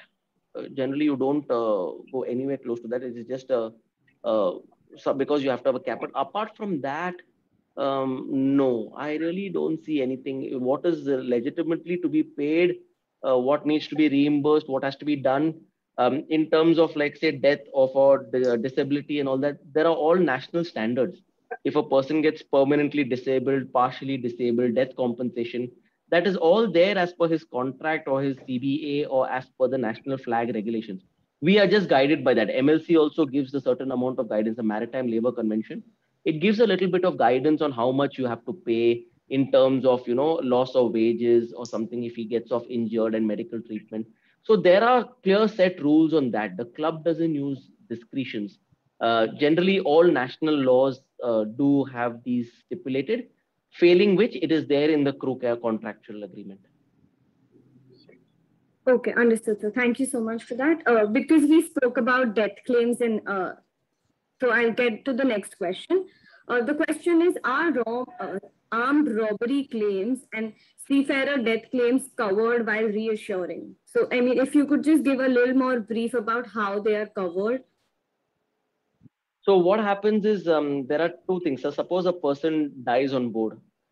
Okay, there are things like, first of all, his death compensation. His death compensation will have to be assessed as per his national law, his nationality, the prevalent law, whatever it is, it's calculated and it is paid. So sometimes the flag of the ship, he could be on a Panama flag ship, but generally it is guided by the nationality of seafarer. So there is one aspect is you will give the family the death compensation. you will also have to repatriate the body. Repatriate the body, and also funeral expenses and burial expenses and all are also covered by the club. And very often, because it's that case, we also, I think up to 2 family members also, we allow them to travel and accompany the body, or take part in the funeral. Up to that, we allow as per what is reasonably, that is not part of the insurance. We generally allow. Some clubs maybe may say only 1 person, but generally as a club, we allow up to 2 people. It is nothing. I mean, in Southeast Asia and all that, to tell you frankly, life is very cheap. I'm sorry to say this. It is disgustingly cheap. And for allowing somebody to accompany, I mean, death compensation is something, some people get more than a monthly salary in Malaysia and Indonesia. It is disgustingly cheap. I'm very sad to say. Same thing if somebody dies in Europe, it is a different ball game altogether. But we generally try to cover everything from the time the person, even repatriation of his effects on board, and everything, and funeral costs are also taken. But the main thing is a death compensation, which is this thing. Now, in cases of non-death, and he's got a partial or a permanent disability, this has to be assessed by an expert ashore, not only the hospital he's treated in, because this has a little more of labor laws and all involved. And depending on this, on how many working years he had and all, as per all this is actually detailed in the national law. This is actually calculated, and they are paid a lump sum accordingly. Understood, sir. Thank you so much for that. Jagan, sir, we have a question from you. What is the difference between a commercial insurer and a P&I club, and why would one want to choose the other? Like, why would one want to choose either one of these? Okay, before I start, I generally work for commercial insurers. I don't work for P&I insurers. I'm doing for one of the FD&D clubs. It's an owner's FD&D club, but most of the insurers who use me are basically commercial insurers. I think you need to know what you want. If you know that your exposure is not going to be more than 20-25 million, having a 500 million is of no use. You're only adding up cost to it. So first of all, know what is it you want. There are some very good fixed premium clubs. BML is one. They're competitors. It's okay. You need to know what you want, what you can digest, what is it you want, and then take it. So to the people in short seas, to the people who are not in very big vessels, like he's in a 30,000, 10,000, deadweight tonnage. I think their exposure should not be more than 25, 50, or 100 million. Having a 500 million might not actually suit you. Even the commercial insurers take reinsurance. So like they say 10 or 11 million is their initial thing, and they reinsure. The commercial insurers, if you go to an insurer, if your broker is good, and I would recommend that everyone taking marine insurance should have a good broker, because when the broker is actually going to suggest a placement, he will also tell what is the claims ethos of that company, what is the security of that company. And don't forget, the broker also has insurance, and if he has given you wrong information, you can sue him also. So what I'm trying to say is, if you have a good broker and he guides you, listen, I think you'll be better served because you're in trades. You're not going to USA, or you're not going to North Korea. You don't require 500 million. You require only 50 million. So my point, what I'm trying to say, there's no right or wrong answer. They have an advantage of history. They have an advantage because they've got a good stake. That doesn't mean the others are not good. You always you need to pick and choose what you want. So that's my answer. I hope that answers your question. Yes, sir. Thank you so much for that. We have another question that says, what are the benefits of taking an all-risk cover like NMIP? And as you said, in English market, people prefer name perils cover. See, the problem what happens is, if you want to go on the NMIP policy on an all-risk basis, their laws are different. They follow the Norwegian Marine Insurance Plan, which has got a higher burden on seaworthiness. In English law, it's a bit more, bit more gung-ho, so to say, or a bit more Western, so to say. So the burden is much lesser. So you cannot try to marry Norway with UK. Each one have got their own plus and negative points. I would assume that if you take an NMIP policy, your vessel would be in a better standard. You'll probably pay a higher premium. But what happens is, you have other because in all risk, it also covers delay, which is not covered under the English policy. But if you go to someone who's in the English policy, he knows what he wants. He says, this is the premium, this is what I want, and he does it. So when you look at all risks and named perils, you would probably find there are differences. But you need to map, do you want it or not? Just don't take something which you're not going to use. Like you're buying a laptop which has got the latest hard disk RAM, but you're only going to use for email. It is of no use. So you need to pick and choose what you want. Traditionally, the Germans, the Norwegians are more comfortable with that policy. The other part of the business, if you look at the UK side or Singapore or China or Japan, they are more comfortable with named perils as far as the hull is concerned. So that's how the market works. I'm sure, Captain Hari, you're also covering, you're not doing hull cover, but I believe some of the P&I clubs are also doing hull cover. They're also giving an NMIP, if I'm not wrong. Yeah, we have a few clubs who are also, who are giving, and you're right, we don't actually. Yeah. Sorry, I went on mute because my dogs like to contribute now and then Yashika is very strict. She doesn't allow anybody to unmute themselves.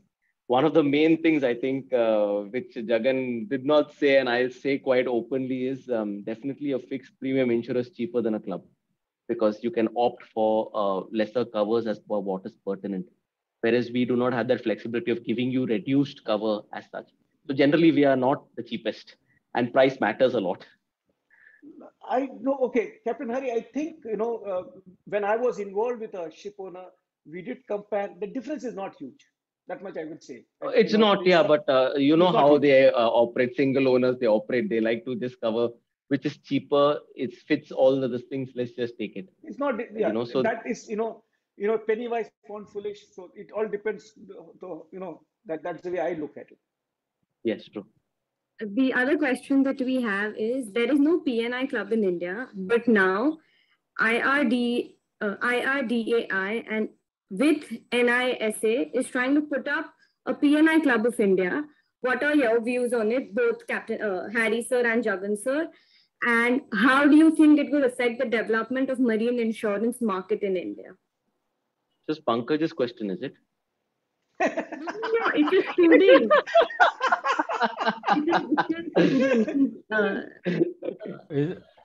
Have you done it on purpose because your dog wants to contribute?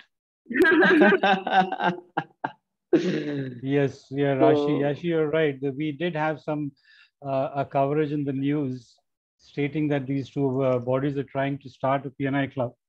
But I am myself a member was also, and I am also a member of Niti Aayog. It appeared in the media and it has stayed there. Nothing has happened beyond that. So like Captain Hari had answered, that you need a lot of financial resources, you need support from the industry. So that is in short supply in India. So still a very long way. Can I take and where money is concerned, please go ahead. Sorry to interrupt. Please. And where money is concerned of huge volumes in India, there is always then suddenly there's a lot of unnecessary red tape that comes into the picture. Yep. And very true. I shouldn't say anymore, but it's not going to be an easy process, and you have to be very sure where the money goes. It should be for the mutual benefit of the people who are insured, not for people who are facilitating the policy of the whole thing and other things. So that's where I think the problem is. There's a lot of red tape and procedures and this thing in India, whereas things like this need to move smoothly and quickly. And it has to be very transparent. That's the main thing. That's where I see the hurdles actually. Sorry, Jagan, over to you. Sorry. I think it's very, it looks nice. I'll do a P&I club, but I think it is very difficult. The point is, you need to have trained people who can perform. The problem in India, I'm sorry, I belong to that place. I want that country to good. You need to sort out your problems. Your justice system, I'm sorry, Captain Pankaj, it needs to solve their problems, so to say. So unless you get all those working, it is not going to change. There is another reason to it. It came in the papers, and I was approached to be their first managing director, and probably that's the reason it fizzled out. because they got the wrong candidate. They got the wrong candidate. I think what you need to do is get the knowledge. Let's look at dealing with the claim fast. If you look at, if you go and do a background search, you'll find the nationalized companies don't pay claims for 2-3 years. So in P&I, it's like, you take a decision fast. It might be right or wrong, but you don't have time. It's front foot. So when you're going the front foot, you have to have that, exposure, knowledge, how to deal with it. I think that is a problem when no one is saying, oh, someone else will tell me something, I made money, and all that will come.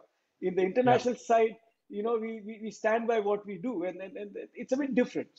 Very true. It's a long way off. Culture is the culture is very different, actually, the working culture. We talked about having trained people to get into P&I clubs, or form a P&I club. So we have questions related to that as well, like what is the skill set one needs? Does P&I clubs take interns? And how can one go about it if they want to either get into a P&I club or get into marine insurance or become a marine lawyer? I think important is learning the ropes. And it's a chicken and egg thing. You can't learn the ropes unless you're given that internship opportunity and all that stuff. A P&I industry is quite a niche market for technical people like me. Among the mariners, I think you will have probably less than 100 of the entire seafaring community, nuts and bolts, striped people who work in a club. That's how niche is it. Now, the problem with that is once you get in, you can't get out also. If I go out and apply in a shipping company, they'll say you're out of touch. So you get sidelined into that this thing. So there are pros and cons. Now, where lawyers are concerned, in your cases, you'll definitely need to then have that inclination of when you specialize in maritime law. You have to go up that route. Now, once that is okay, you've got law firms in India who deal with maritime claims. Croboda are there. Then I know KM Dastur are there. There are a lot of people over there and private law firms also. They will give you an opportunity to actually do your internship over there where you deal with marine claims. Now, unfortunately, since you all do not have a P&I club in India, and nobody has an office over there, it's going to be very difficult for them to give you that scholarship to come, because in any country you have to have the because of cabotage laws or whatever, you have to have the authority to work in that country. You must have the permission to work over there, and nobody is actually going to, unless you're that exceptional entity, that they're going to reach out and pick you from there. So your best chances over here is work for these companies who are dealing with P&I clubs, who are the direct correspondents and who deal with their claims. You get sufficient on-ground experience. After that, automatically, if you have got that acumen and star, the club itself will poach you. I can tell you that. And then what happens is, if ever in the near future, a P&I club, an international group P&I club, because that's the reality I can see right now. Tomorrow, the Shipowners Club wants to open an office in India, probably, and you feel that you're the star actually dealing with it. You'll probably be approached to head that office. That's how it works, because we do not like to open offices in different countries and run by foreigners. We do believe that the local people are the ones who are a driving force and who are essential to a success in anything. That's why we go with local correspondents. We don't have the Goras flying all over the place.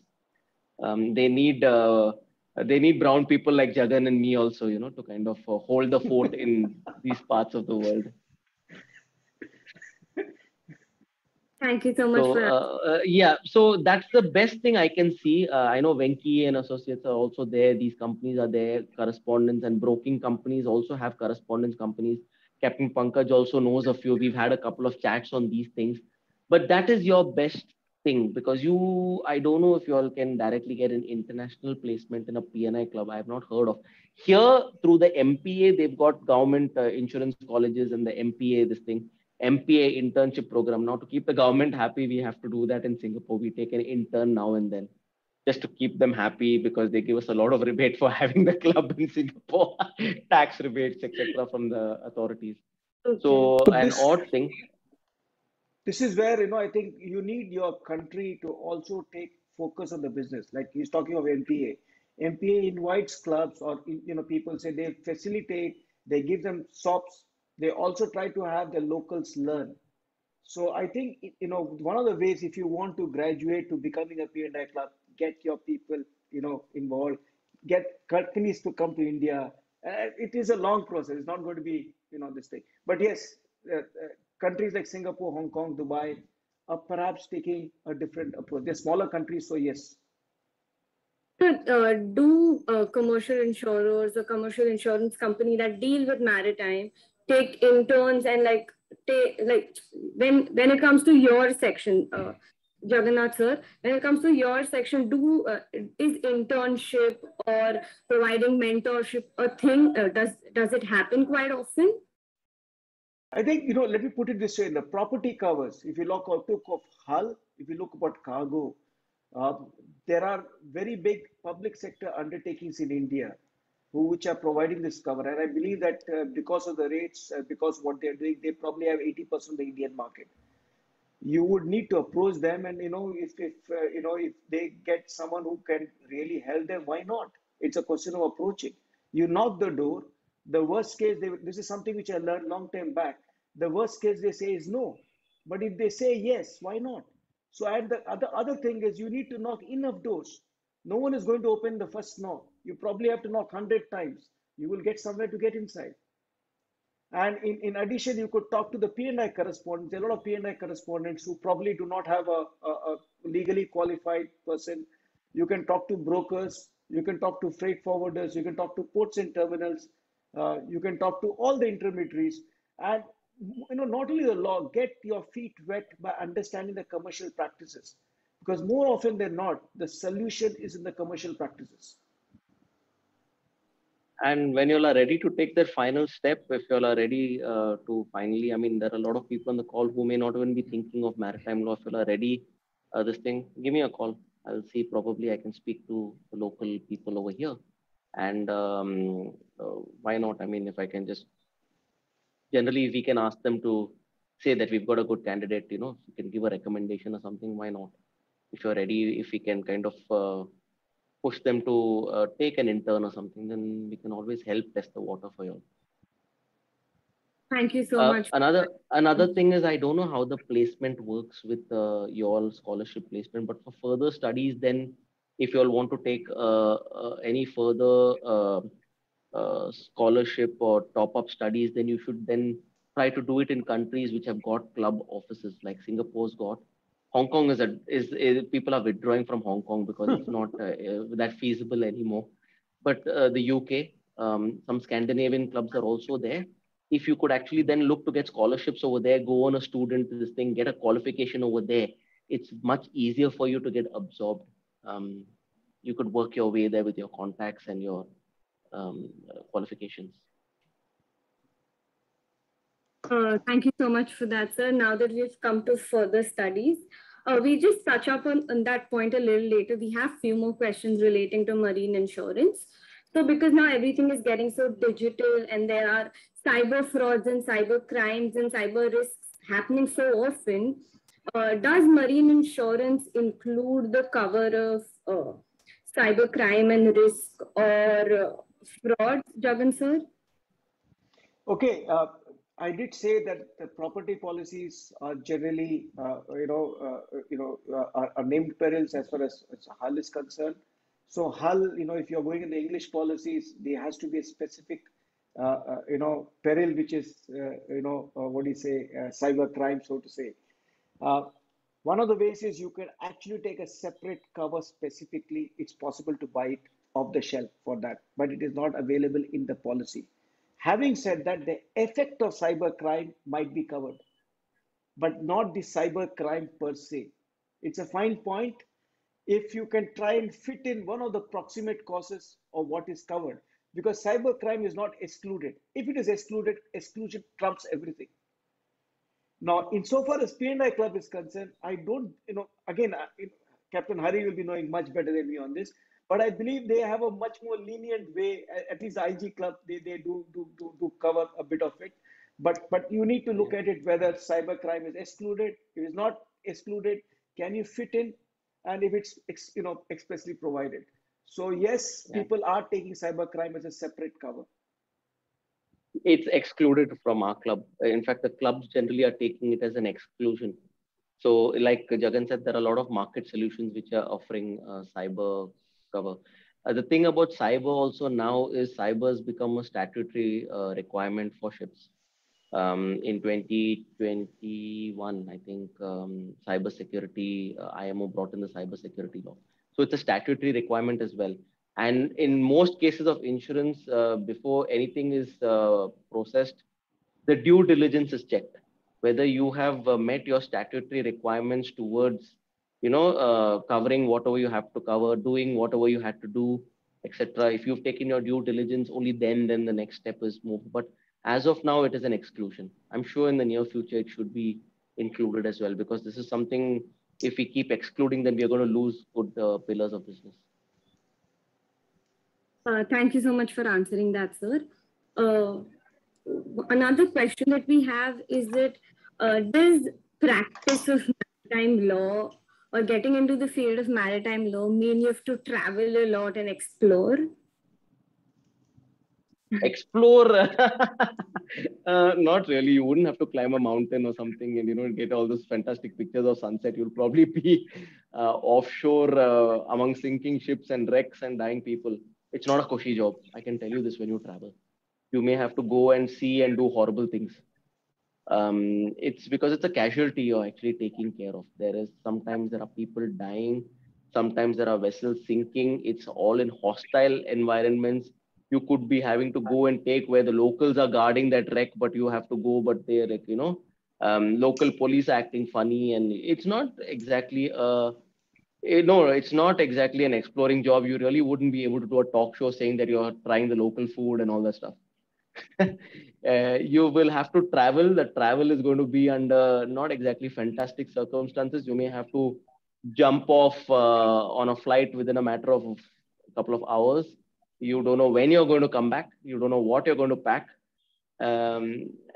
Where hotels, you may be offshore in remote locations. I know surveyors and correspondents who slept in a tent if required in Southeast Asia, because it's not exactly plush. It's not that fantastic life. It's not glamorous, I would say. I don't want to give you all the wrong picture right at this thing. Unless you you climb up to a senior level and you have juniors who are willing to do the dirty work for you, and then you sit and you get that white collar job, then it probably is a different cup of tea, where you just sit down and you look at the reports and do the peer reviews and all that. Correct, Jagan? Am I right?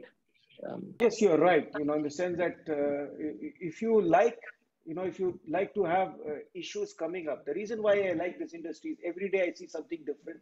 Some other's problem is chess for me. You need to have that, should not have the bile coming up.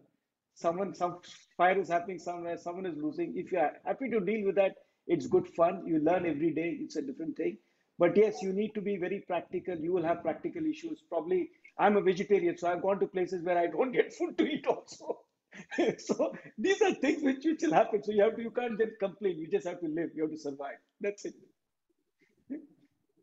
Thank you so much for answering that, sir. We have a question related to LLM. So the question goes like, do you suggest someone doing LLM right after they graduate, or the basic question of should we do LLM right after you graduate for maritime law, or should we get some experience and then do the LLM? How should one go about it if they want to get into the whole masters of LLM, masters in maritime law? Okay, I have done LLM. Yeah. No, you go ahead, Jagan. Yeah. There is no right answer or wrong answer. If you ask me, I'd prefer that you get some professional experience, and when you do your LLM, you will understand what you're learning. I know the Indian context, people like to do immediately, but what happens is you are not able to, it's like visualization. If someone says starboard or port, both the captains will know exactly in the middle of the night what is starboard and port. Others will probably say starboard, where is star and where is port? So, it's so the question of you're able to visualize it if you've got some professional experience in the thing and you do an LLM, this is how it works. That's the advantage. The disadvantage is because you're out of studying, it will be more difficult for you to come back. But if you have the motivation, why not? That's my view. Like I said, there's no right or wrong answer. So that I would probably prefer that you work 3-4 years and then do. And for me to give Gyan without having an LLM, my take would have been jaldi khatam kar le. While you're doing it, while the flow is there, finish it off. Because once you start working and you get into the grind of getting a salary and having that this thing, to go back to the books is really going to take a lot of motivation, like Jagan said. So while you're in the flow of being a student, finish your student thing. I would think, and then what happens is generally once you fully qualified, you can probably then step a little higher. Your initial step itself would be a different level because you're qualified to take that step. But like Jagan said, there's no right or wrong answer. It's what each one prefers to do, how they like it. Some people like sunny side up, some people like it well done. So thank you so much for that. We just have 1-2 more questions about the valuation cost in the. So first question talks about the valuation clause. I'm sorry for that. Valuation clause in the maritime insurance policy. And the second question, which is related to it, is during the process of marine insurance, the purpose of valuation is important. But what happens if there is a misinterpretation of this clause? So how do you go about it then? Okay, I think, there are two types of policy. One is a valued policy, one is an unvalued policy.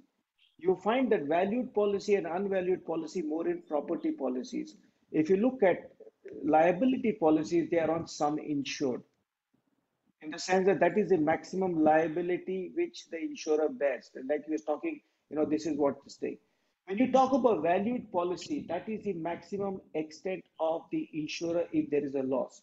So at the beginning of the policy or the inception of the cover, both the insurer and insured agree that if there is a total loss, it will be paid. The way the hull policy works is it does not cater for underinsurance unless you have taken a pro rata this thing. Even if let's say your vessel is worth 100 million and you're only insured for 80 million, if there is partial loss or particular average, till let's say if you have to do repairs to 60 million, it will pay you 60 million because it is on the application of the Marine Insurance Act. It does not happen in cargo.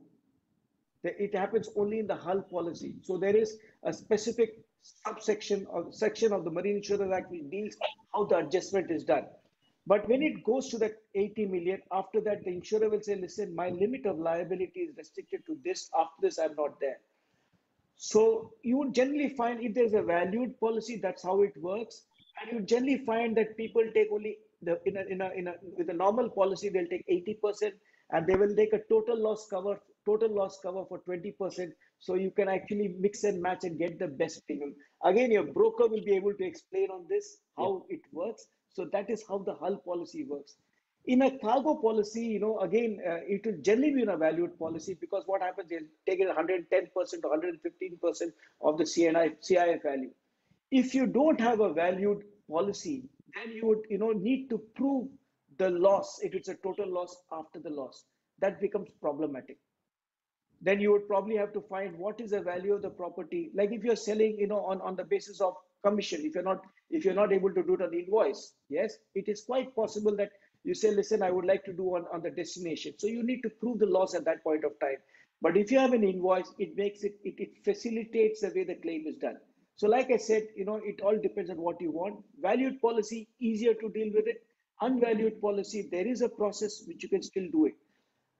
More often than not in property covers, you generally find a valued policy. I hope that answers your question. Thank you so much, sir. That's it. That's all the questions that we had. And we had similar questions about P&I clubs and everything of that sort. So I've just clubbed all the questions together, briefed through them, clubbed all the questions together and asked them to you. If anyone has any other questions and want to raise their hand and ask, they can do that. Otherwise, we could proceed ahead.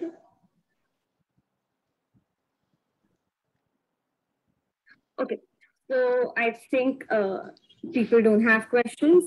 So thank you so much once again, Jagan sir and Harry sir, and special thanks to Pankaj sir for helping us set up this event and make this such a big success. I don't know about others, but for me, I did not take maritime as an option, but I might now start reading about it even more to know, and whatever you guys have just spoken to us about, and apply that and understand even more about this. So I'm really, really grateful and thankful to both of you to help us understand maritime insurance, help us insurance, and, you know, make us aware about this avenue that we did not know about or we weren't aware about so much, because in India, for us, it's more of criminal corporate, in court, out of court. So this area of maritime is not that explored. So because of three of you, actually, we are able to understand better. So thank you so much, three of you, Pankaj sir. We have a statement made by Paushali that says, we're lucky to be taught by Pankaj sir and glad we took maritime law. And now we're even more glad to understand in depth, other than what Pankaj sir was teaching, and gather on our knowledge about it as well. So thank you so much, Pankaj sir, Harry sir, and Jagan sir, for giving us this insightful knowledge about everything. Great. But last not the least, we should thank the moderator. Thank you, Yashi, for all this. Everybody thanks everyone, and everybody forgets the person who organized the whole thing. Lovely. I think Purvi was very much involved in it. Lovely. It was a lovely, very well organized session. And of course, Yashi. It's very nice. Thank you very much. The team of Center for Excellence was also involved. Yes, yes, of them course. as well. Thank you so much, everyone. With the permission of the guest and Pankaj sir, can we end the meeting? Yes, please. I think so. Thank you, Captain Harry and Mr. Jagan. Lovely speaking.